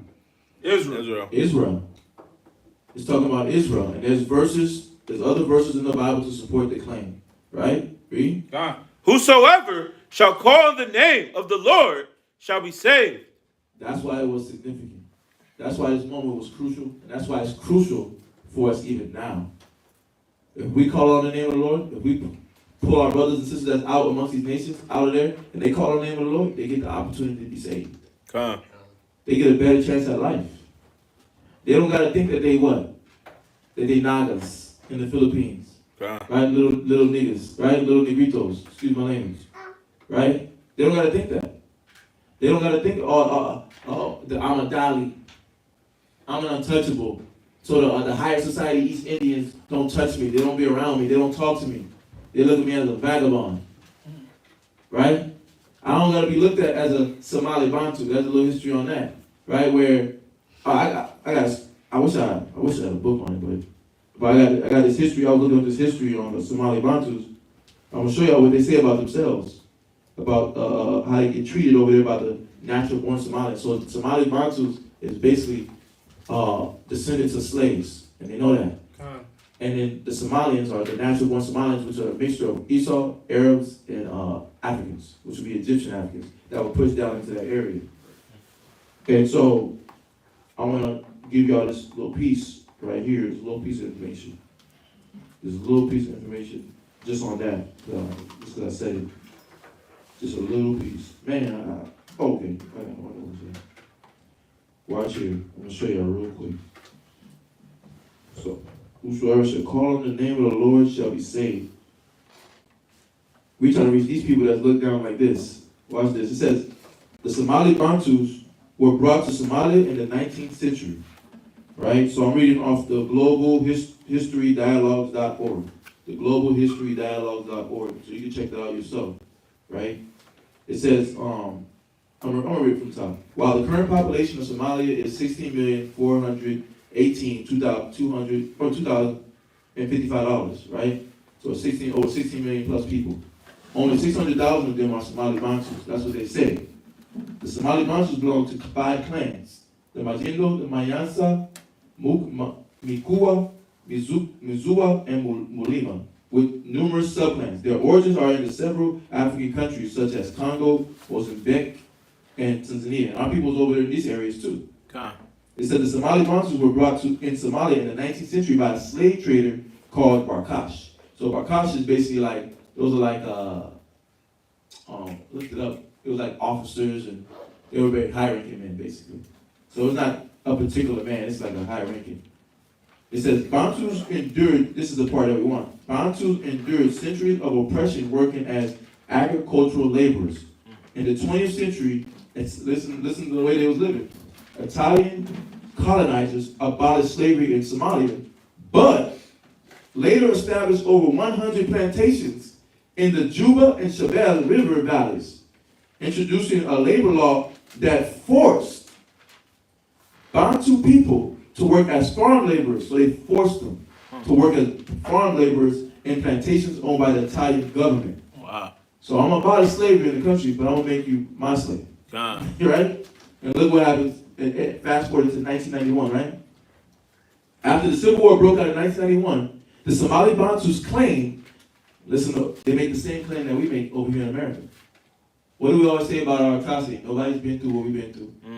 Nobody had the experience that we've had, right? Nobody's been through the pain that we've been through. So watch. The Somali Bantus claim that they were the community most tortured physically. But did they only touch the physical? Because we always talk about the physical and the spiritual, right? The physical and the psychological warfare that Esau and the nations done with us. They said their claim that they were the community that was most tortured physically and psychologically by other Somali clans. And funny enough, while I was researching this a little bit, I was running into Somali Bantus in the mall. And they was talking about the same thing. And that was just like 2-3 weeks ago. I'm running into them, and they're saying, yeah, the Somalians, they look at us like we're the worst. They look at us like trash. We're treated like garbage. That's what they told us. And then they know that they're descendants of slaves, of Bantu people. And Bantu is also a language. So they know that they're not natural born Somalians. You see that? Important. But look at how they're going through what we're going through. It says their property was taken away from them. Deuteronomy 28, right? It says fathers were forced to sleep with their daughters. Incest. Just because what? What the nations always like to do to us? Humiliate. Then it says what? And sons to sleep with their mothers in the presence of all family members to break everybody's spirit. It's like in America when they rape what? They rape the mothers, they rape the father to break the spirit of rebellion. They're trying to break the spirit. It says those fleeing had to carry foodstuffs such as full of sacks of maize for long distances. But it goes on. It goes on. And I want to be able to touch this preach part too as well. But you see that? We're everywhere. We're everywhere. And now are we saying in these places that we're all those people? No. Like we all the wages, Somalis is all our people? No, but we know that we're lost in there, and we got to be able to use wisdom to pull the people out. Right? We got to use the spirit to pull the people out. And we're going to go into that real quick. Let's go to, read that last part you read in Acts again. Oh, yeah. Acts chapter 2, verse 21. And it shall come to pass. No, Cretes. Oh, Cretes, so yeah. Acts chapter 2, verse 11. Cretes. So, Cretes. So our people lost in Greece. And let's go to 1 Maccabees 12 and 5 through 7. 5 and 7. 1 Maccabees chapter 12. Right? So we lost in Greece. Well, what were we calling ourselves in Greece? Grecians. Right? That too. That too. You're on point. Just showing y'all what the Bible already says, but here's the reference books. Because now because this information is good for everybody to know too, because now you can, when you're talking, you have another layer of knowledge when somebody starts to come and dispel what you're talking about. Here's the Bible already saying it, and here's a reference book. Right. And that's the point, because scoffers will come. And individuals that try to say, no, y'all ain't the ones, y'all just trying to add yourself. It was a Judite woman that said that on TikTok, talking about the It wasn't speaking about curses. Yeah. That never befell Israelites. It's like, come on, sis. You know, the one thing that you got to understand too, a lot of our people aren't going to care about this information. It's only a select few. Right. That's why he said, put a mark on them that sign that cry for the abominations. Everybody's not crying about what's happened to the Bantu. No. About what's happened to our people everywhere scattered abroad. So, you know, blessed that your eyes see and that your ears hear. This is something special, man. Right. You know, the Most High literally is bringing us to the light. Right? And this is where our salvation starts, man. Right. Con. Hey, I like that you said that too, because it's like, it matters, but it's gonna matter to those that their ears is hearing, because they want to put that work in, man. So that's right on point. You know, I love that. That is so true. Because this information is super needed, but it's like you gotta care about it too. You gotta care about it. That's that natural affection that we lost, where we're literally, like in Acts, they had that moment where they all connected with each other, and they said they called it the wonderful works of God. Right. But we in the moment having that same instance right now. One accord. Yeah, we're having the wonderful works of God happen right now. But we gotta appreciate the moment, you know. So what you said was super on point. And look at our brothers. We able to identify who our people are. We got tall tale signs and markers of where we lost them, so we can reach our brothers. Phone home, right? I say phone home, ET. All right, now we got the end time for them to be able to phone home. Go. We got the Maccabees. Come. Oh, go ahead. First Maccabees, chapter 12, verse 5. Con. And this is the copy of the letters which Jonathan. This is a letter. One brother caring enough about the scattered sheep.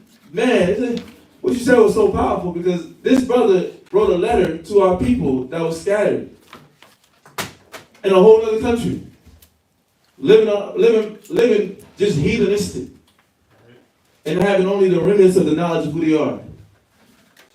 The copy of the letter wrote to the Lacedaemonians. Which Jonathan.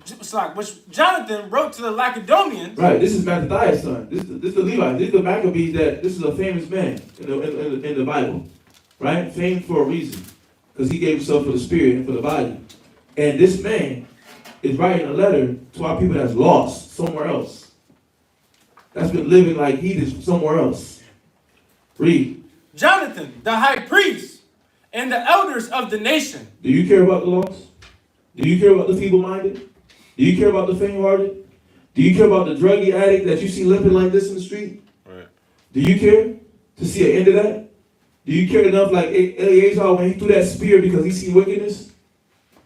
Do you care? Do you care what Mattathias did? They're like, Mattathias, you're a famous man amongst your people. Why don't you eat this? Look, you don't even got to eat real pork. Just act like you ate the pork. Right? And he's like, what? And the spirit hit you? He threw that and he slaughtered that man? That nation, that high. He slaughtered, who's the governor of the state? Of Rochester. The governor? Yeah. Governor? Come on, Rochesterians out. Oh, yeah, I don't know. The governor of the state, that's the female. He slaughtered that. Right. He slaughtered a high-ranking official. Right, Miss, I want to legalize weed. Right. Did she legalize it? I think so. I believe so. Right. Yeah. Yeah. Put it down. Yeah. This is what Mattathias did. He slaughtered a high-ranking official, and he left that strong spirit for his sons. That natural affection for his sons to care about the people. Read.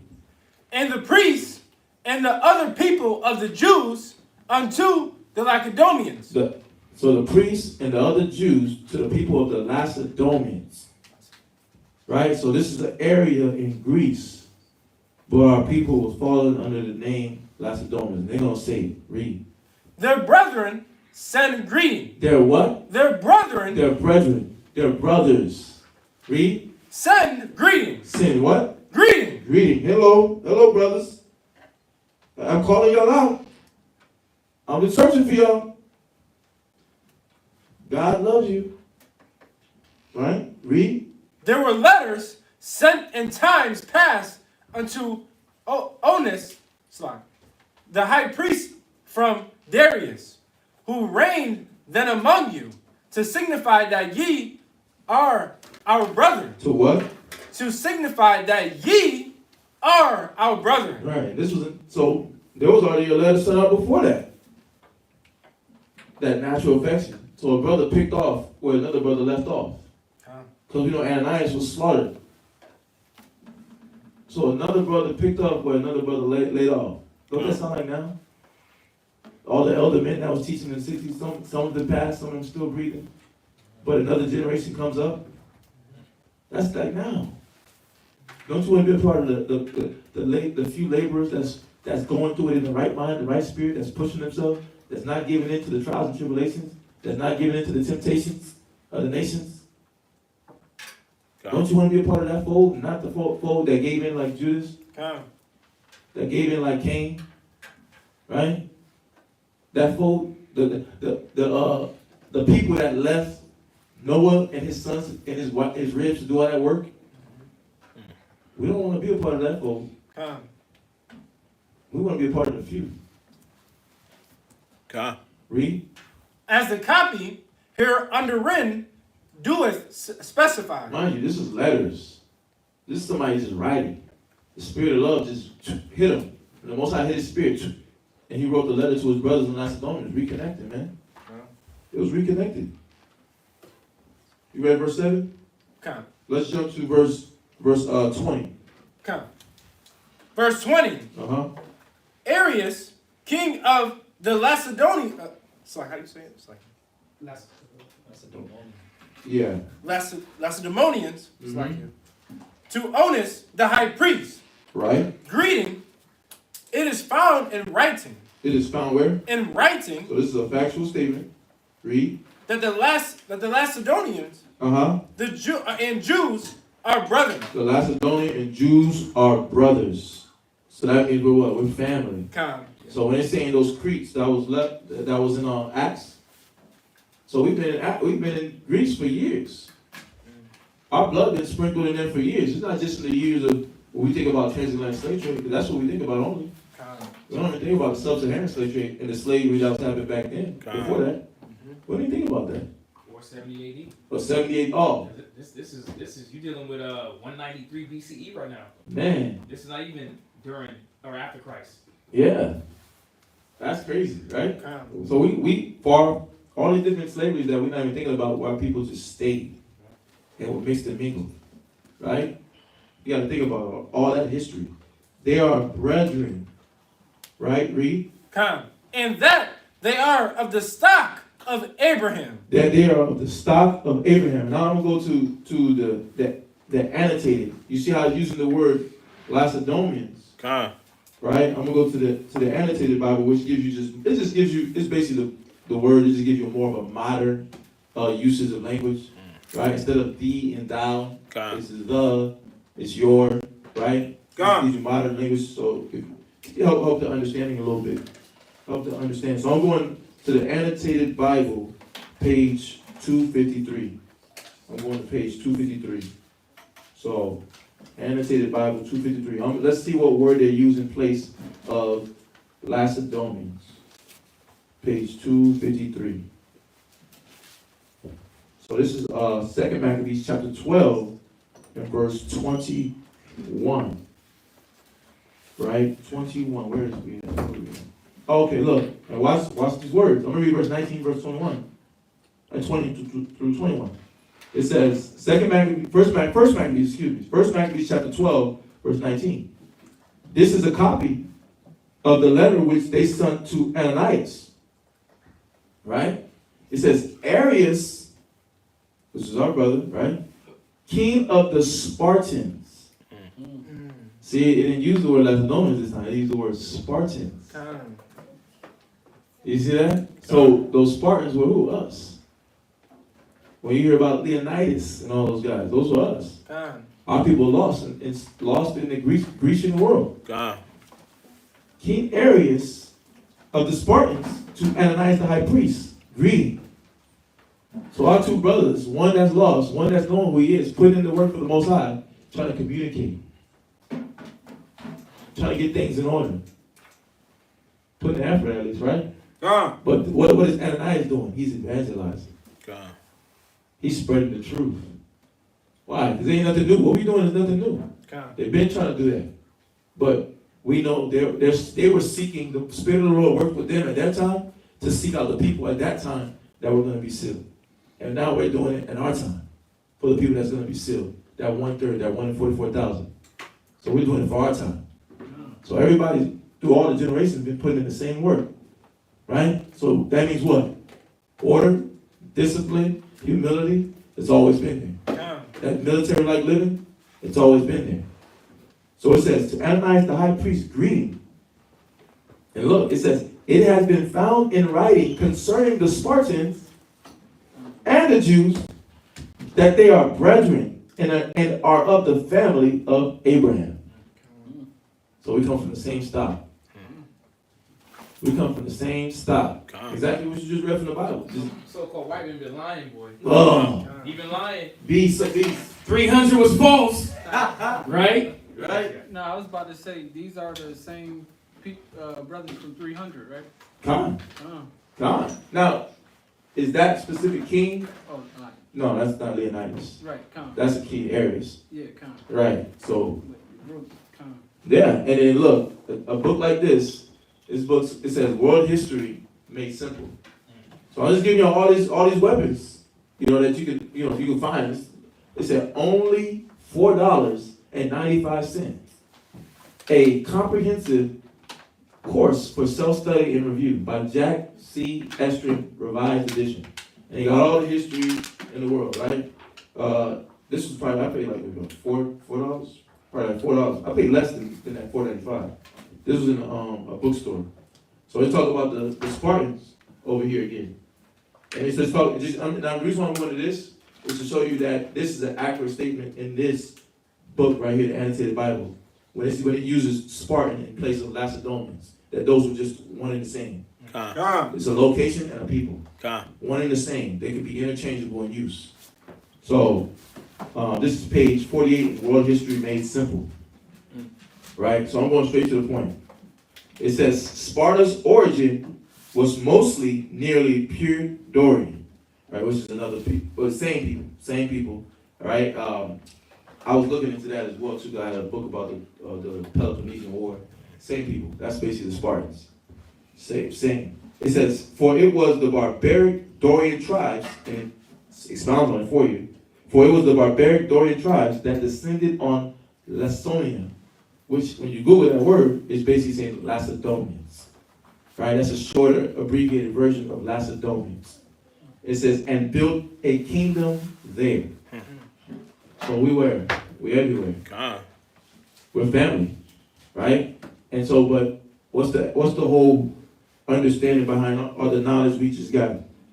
All these scriptures, and we've been kind of hitting it, but let's go to 1 John 4:1. That's the water.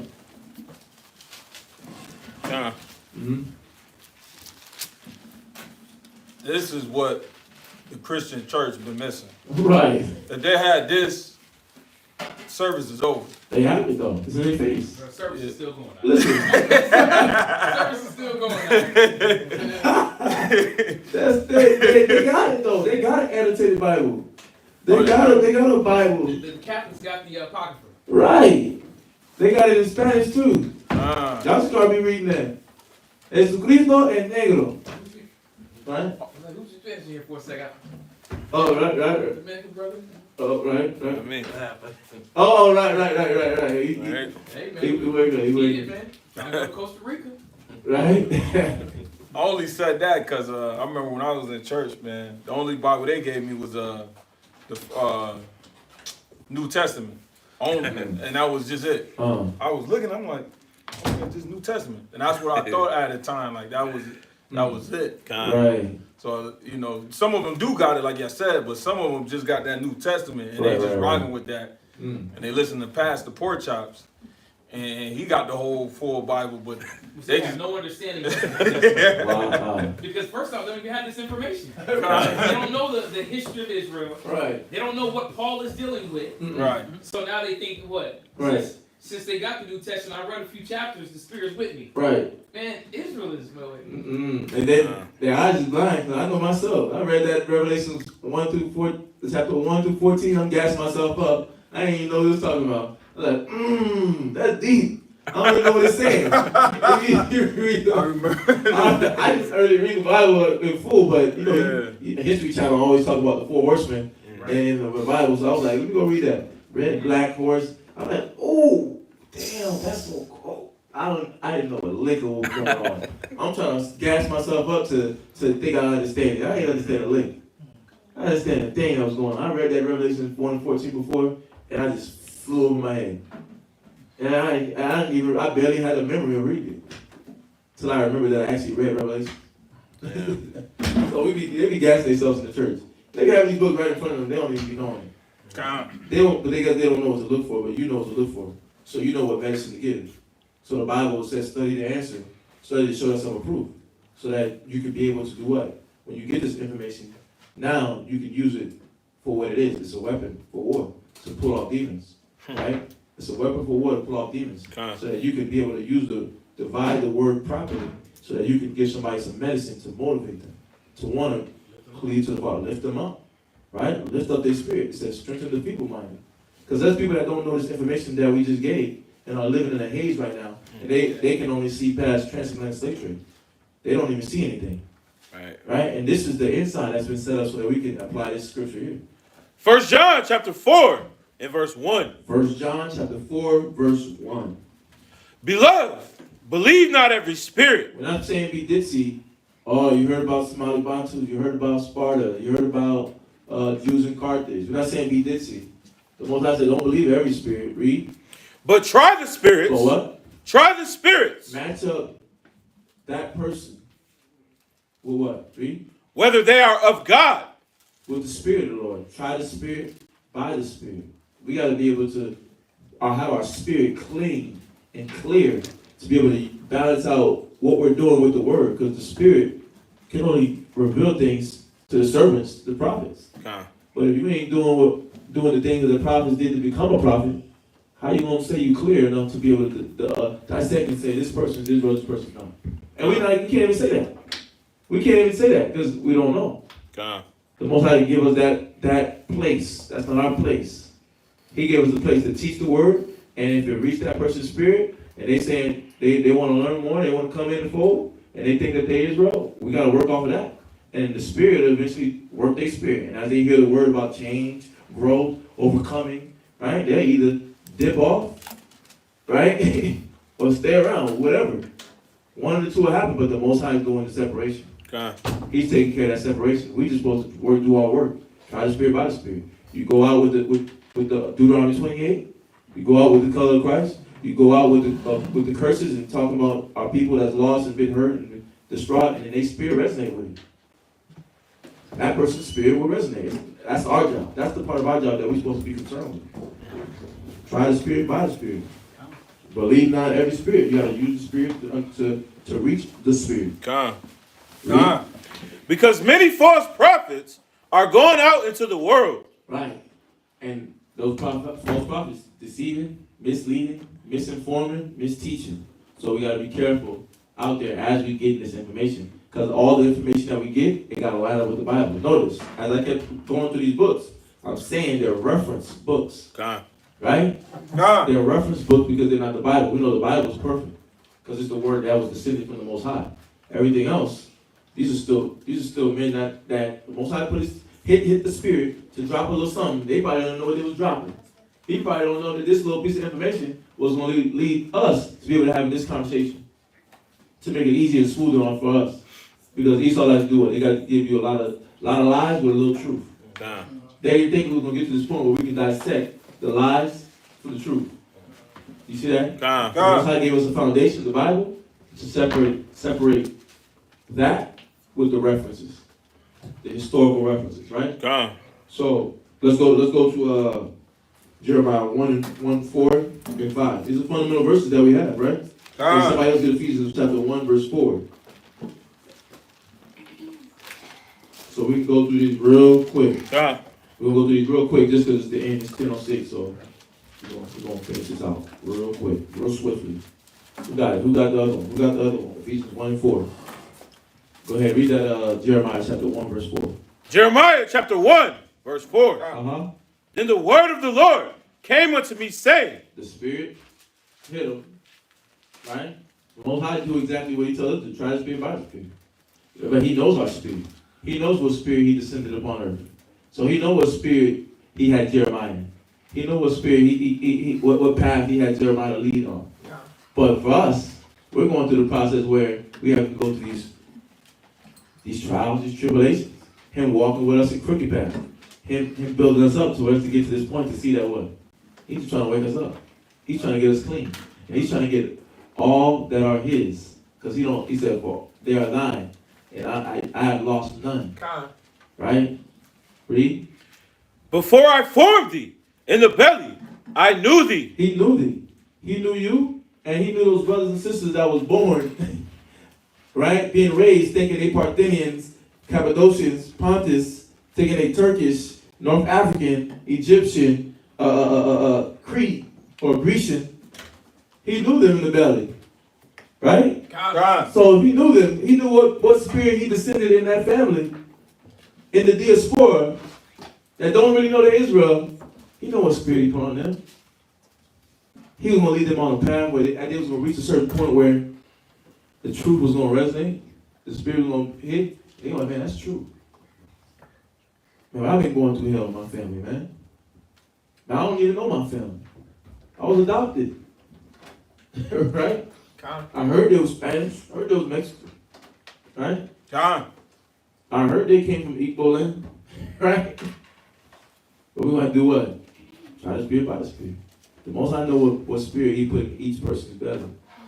He know he know the bloodlines. Nothing's confusion to him. Our genealogy is confusing to us, but his genealogy, our genealogy is not confused to the Father. Read. And before thou camest forth out of the womb, I sanctified thee, and Go ahead. I ordained thee a prophet unto the nations. He already got you on a course. So when it's time for your spirit to resonate with the word, it's going to happen. All we got to do is teach. That's what's basically what he said. All we got to do, get the information, learn, study, work on your spirit, be prepared to be a teacher, and he's going to do what? He's going to twinkle you. Someone? That was just a comment from the brother. Oh, okay. Yeah, he know what spirit he put on you. He know every baby that's being born and who they belong to, if they belong to him or not. God. Go to Ephesians 1 and 4. Ephesians chapter 1, verse 4. Ephesians chapter 1, verse 4. Ephesians chapter 1, verse 4. Everybody there? And somebody else get Deuteronomy chapter 28, verse 45. Deuteronomy chapter 28, verse 45 and 46. And somebody else get Revelation chapter 5, verse 9. Deuteronomy 28, verse 45 and 46. You got it? And somebody else get that Revelation chapter 5, verse 9. And I'm going to call those verses back out when we get to them. I'm going to call it back out, and the reader's going to call it back out too. So Ephesians chapter 1, verse 4. Ephesians chapter 1, verse 4. According as he hath chosen us in him before the foundation. And I want to give you this too. This last point, is titled, The Curses Are a Sign, so we have to try the Spirit by the Spirit. The curses are a sign, so we have to try the Spirit by the Spirit. Right? Because he knows us, he knows our spirit, he knows what spirit he put in each belly, he knows what situation he put them in, he knows what aspect of the world, the dynamic he put that spirit in, so that they can realize what they're supposed to be doing, which is serve him. So, and I'm going to say that one more time. The curses are a sign, so we have to try the Spirit by the Spirit. Read Ephesians 1 and 4. According as he hath chosen us in him before the foundation of the world. Right. He's chosen us in him before the world was even formed. You see that? So he knows exactly where every spirit is at. All we got to do is teach. All we got to do is spread the word, spread the gospel, change, increase, work on yourself. Read. That we should be holy. Do what? That we should be holy. So he's going to sever that spirit so that spirit can become holy. And do what? And without blame before him in love. So he's going to put that African guy that's eating a monkey. He's going to put that Elamite that when he's serving food, he unclean. His damn feet got dust on the bottom of it. And he's flipping that pot. Like, he's going to get those East Indians, not those East Indians, but our people that's lost amongst the East Indians, that they're being cannibals. Right? He's going to get those of our women and our brothers and sisters and it's talking about the women on this side, that's carving their feet and making their feet all tiny and smushed to fit in a tiny shoe because that's the code, that's the Asiatic culture. And their feet look destructive. I see that. That's horrible. That's bad. Right? He gonna get those Hamite looking babies, that this lost sheep of Israel, that got they had reshaped when they was born. Now they look like a cone, an ice cream cone. No, I mean that's what we lost it. It's like he's pulling cats out of witchcraft and out of the Greek societies and the Freemasonry. He's doing that with the people that's literally lost in these different countries. So let's go to Deuteronomy 28, verse 25. And just on that real quick, and that's why brothers, especially, that street teaching, right, brothers and sisters, man, that are encountering people daily, who's gonna have compassion on the ignorant? Like our people are deeply rooted in foolishness for generations. Their mother did it, their grandmother did it, and Howard made a statement. A lot of our people in the truth, spirit bees, put bees in there, bees on Esau, the devil, and not how to be true followers of Yahweh. That's truth. Satan is doing his job. We got to do ours to wake up our people, because that's really the point, right? To now recover, to teach, to redeem, right? To lift up. And the sad part about it is that we think our people are going to naturally get it just off of one teaching. Right. It don't work like that, right? Listen, even keeping the commandments will not save you. No. You can go to as many Sabbath days you want to, Right. have as many fringes on if you want to, Right. but if you're not cleaning up your spirit, if you're not working on yourself, that's in vain. Right. Yahweh Shai is not hearing that.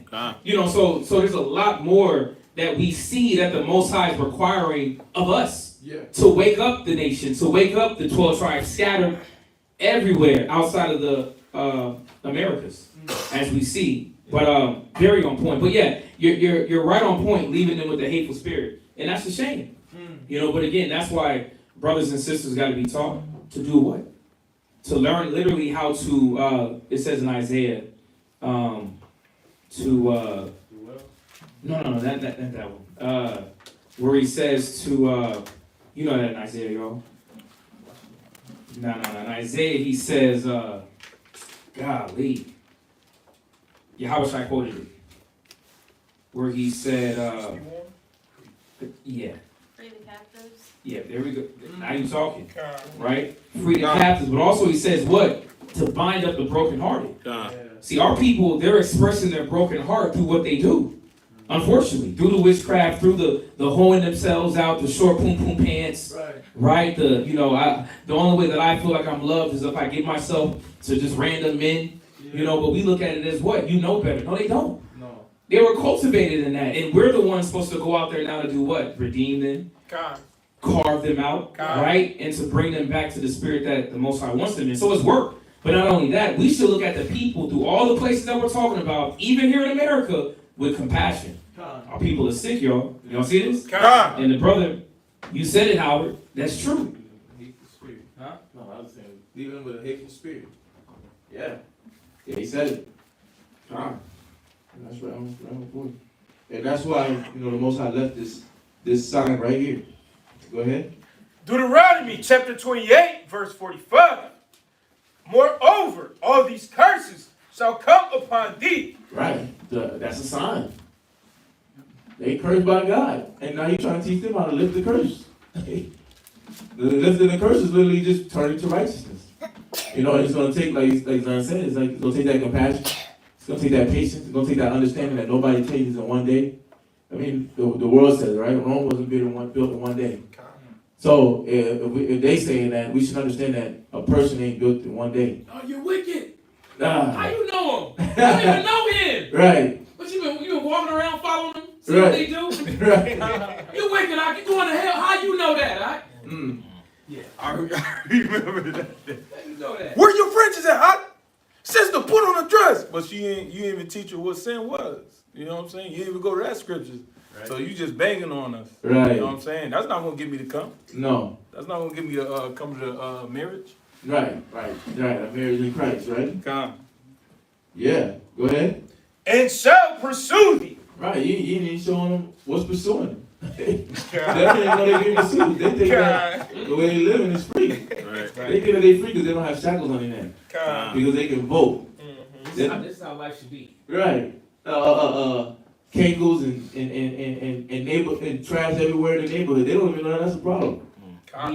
Needles everywhere, and you got a statement where people have to say you got a small business.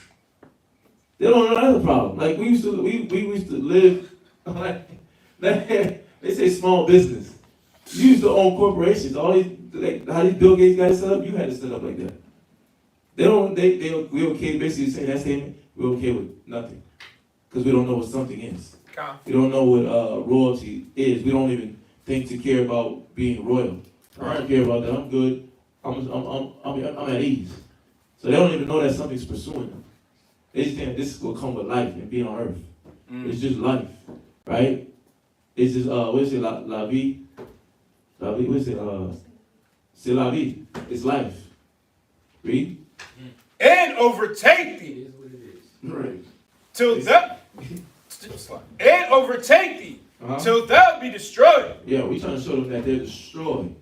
All our people. Everywhere, right? That they're destroyed. Read. Because thou hearkenest not unto the voice of the Lord thy God. And that's the essence of everything we're going over. God. That's the spirit of everything that we're talking about tonight. God. Right? It's about realizing that we was destroyed because we stopped listening to God. We stopped listening to the Most High. We stopped wanting to serve Him, and now you confused. You so confused. You lost in a world that don't have nothing to do with you. Right? We lost in a world right now in America that don't have nothing to do with us. We fight with things that don't have nothing to do with us. On both spectrums. Us having the knowledge that we have, and them being in the world not even realizing, thinking that they're people that they're not. And the Most High is calling them out, but He left signs to separate them from the people that's naturally there. Where the people that naturally there treat them like garbage. Read. To keep His commandments. To what? Keep His commandments. And His statutes, which He commanded thee. And they shall be upon thee. And all this came because you don't want to keep the commandments. Now you got to be a Black Panther. Right? Now you got to be a Egyptologist. They're not even born over there. They're still trying to test themselves to it. God. That's how much of a trance that the nations got us in. They're trying to be in it. That's how destroyed we are. We're running back. We're going from one slave master to another. It says, and they shall be upon thee, read. For a sign. For what? For a sign. So we got to use the sign and just teach. God. We got to use the sign and just teach. Read. And for a wonder. For what? And for a wonder. And for a wonder. Why am I in this situation? Why it seems like we go wherever a Black, Hispanic, Native American go, we in him. Right, that's unfair for us. That's unfair. That's injustice. Right? I feel like we're the most psychologically and physically destroyed people, attack people. It's to do what? You know what's so crazy? Even I just remember this. I was looking at this a couple months ago. Even in India, they had the Black Panthers. They created a movement based off of the Black Panthers. And in Hawaii, they created a movement based off the Black Panthers. And I forgot the name of it, but they used Panther and they put words in front of it. But they basically created based off the Black Panthers. So for a sign and for a wonder. So people are wondering why they're going through hell and don't even know it. Our people. Right? Because that's what we're trying to reach. And if this is for them, that's going to resonate. Especially this time where the land barren and faded, nobody cares. And nobody probably even, a lot of people don't even care about what other stuff we just brought out. And that's heavy. Yeah. Like the stuff we find in the classes, it's sickening. Yeah. And it's heavy. Come on. Because we really think we just what we are today. Come on. Americans. Hell no.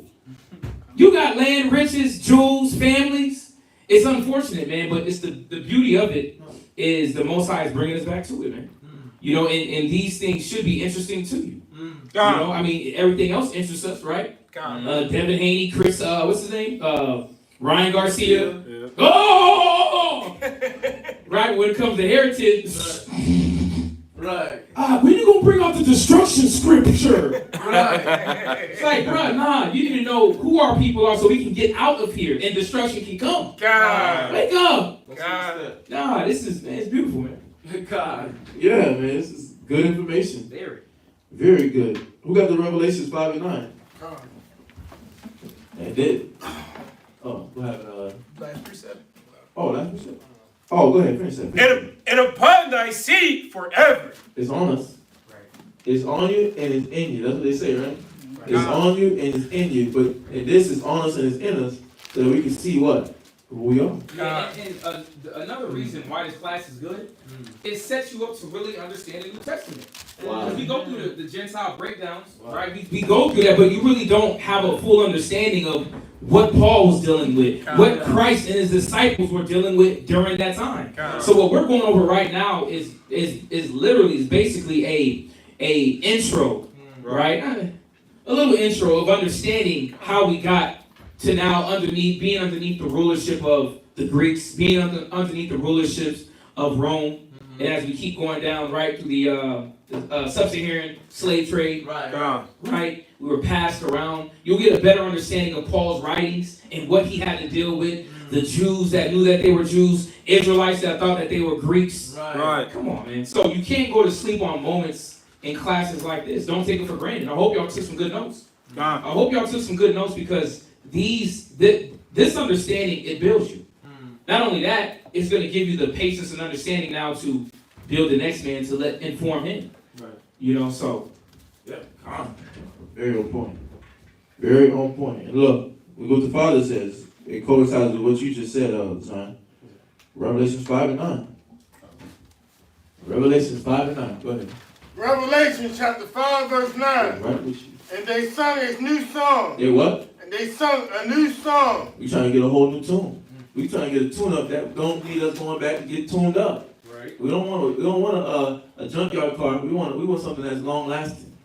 Right? Your Maserati, what's the car you get driving? Tesla. Tesla. Your car driving for you. You know what I mean? You so in tune, the car driving for you. The Maybach. We trying to get a cherry. The The car driving for you. You just think left and they go left.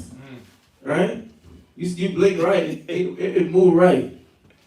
Right? So right you can't do wrong. Read Revelation 5:9 again. Revelation chapter 5, verse 9. Uh-huh. And they sung a new song. Read. So that's saying like they obtained a new mentality. They obtained a new spirit. They changed a new outlook. Yeah. Right? Your perception on life is different. You see it from the lenses that God wants you to see it. That Yahweh. yeah, no longer slave lenses. Whoa. No, you're no longer a slave, man. I ain't fighting for chilllands. Nah, you fight for God shit. Right. You trying to be gods, man. He's trying to obtain the God level. God status. He said, you're gods. We die like men. Right? The Most High trying to raise up everybody. Everybody's in this night trying to raise your spirit up. He's trying to get on 100,000. Because Esau dulled us down, man. We don't even know how to say hi to each other on the street. Yeah. We walk around the world and people can't even say hi to each other. You look like you look strange when you say hi. Yeah. Just saying hi. Do I know you? They act like you gotta know somebody for you to say hi to somebody. And they think you're strange for doing that. You sing a new song. You saying hi to everybody. Right? In wisdom. Because you don't want to involve Jeffrey Dahmer. What's his name? Jeffrey Dahmer. Jeffrey Dahmer. You don't want to invite him to your house. You don't want that. Read. Saying, thou art worthy to take the book Uh-huh. and to open the seals thereof. Right. You want to be worthy for that your eyes can see, your ears can hear. We want to be worthy in that. Read. For there was slain. For thou was slain. Yeah. Generations and generations and generations and generations of just us being slain. Read. And hast redeemed us to God. And now we've been redeemed to the Most High. Read by what? By the blood out of every kindred. By thy blood. By thy blood. By whose? Yahweh's blood. God. We've been redeemed by Yahweh's blood, and he was slain.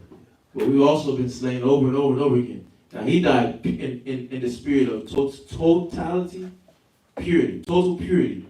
He was pure and complete, all levels of it, all aspects of purity, he was with it.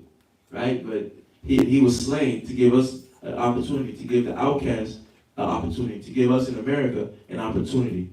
And he says, by thy blood, out of every nation, read. Out of every kindred. Every what? Kindred? And tongue. And tongue. Kindred is what? Nations.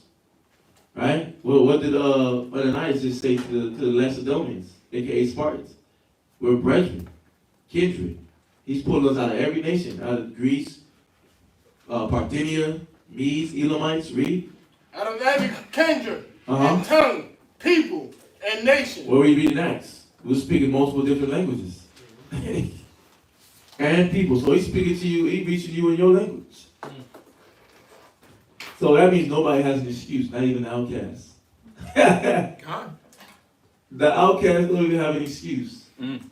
Oh, I think I'm a nation. You don't have no excuse. Your spirit already resonated with the word. Work it out.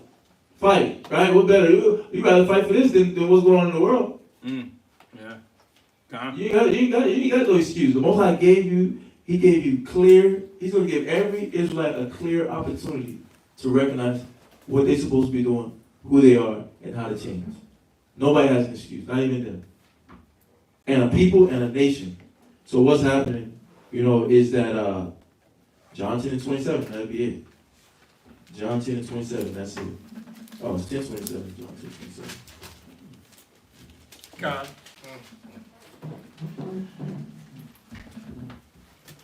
This is the essence of the spirit of what we're trying to go into, right? This is the point of the class. Go ahead. John chapter 10, verse 27. My sheep hear my voice. Right. The Most High is looking for his sheep. And his sheep hear his voice, just like we did. We heard his voice. Read. And I know them. And they follow me. So he's pulling them out because he knows them. And then he brings them to this point where they start to follow him. And that's why this information is important, because we'll be able to go through the Bible in more detail as we study the scriptures that make more sense. The verses on Gentiles, like John said, is going to make more sense. It widens our understanding of just the word and what the Most High is bringing out. So, but that's class. I mean, unless somebody had any questions. Anybody had any questions? Oh, I know you got that. I know we talked about that one two Saturdays ago. The Genesis one. So we can do that for you. Okay. Yeah, we'll probably get that together for you. Okay. All right? Yeah. Yeah. Yeah. So we'll be able to get that. I just remember that too. So we'll get you on that. We ain't forget it. So that's class. We're gonna say shalom to everybody online. Shalom!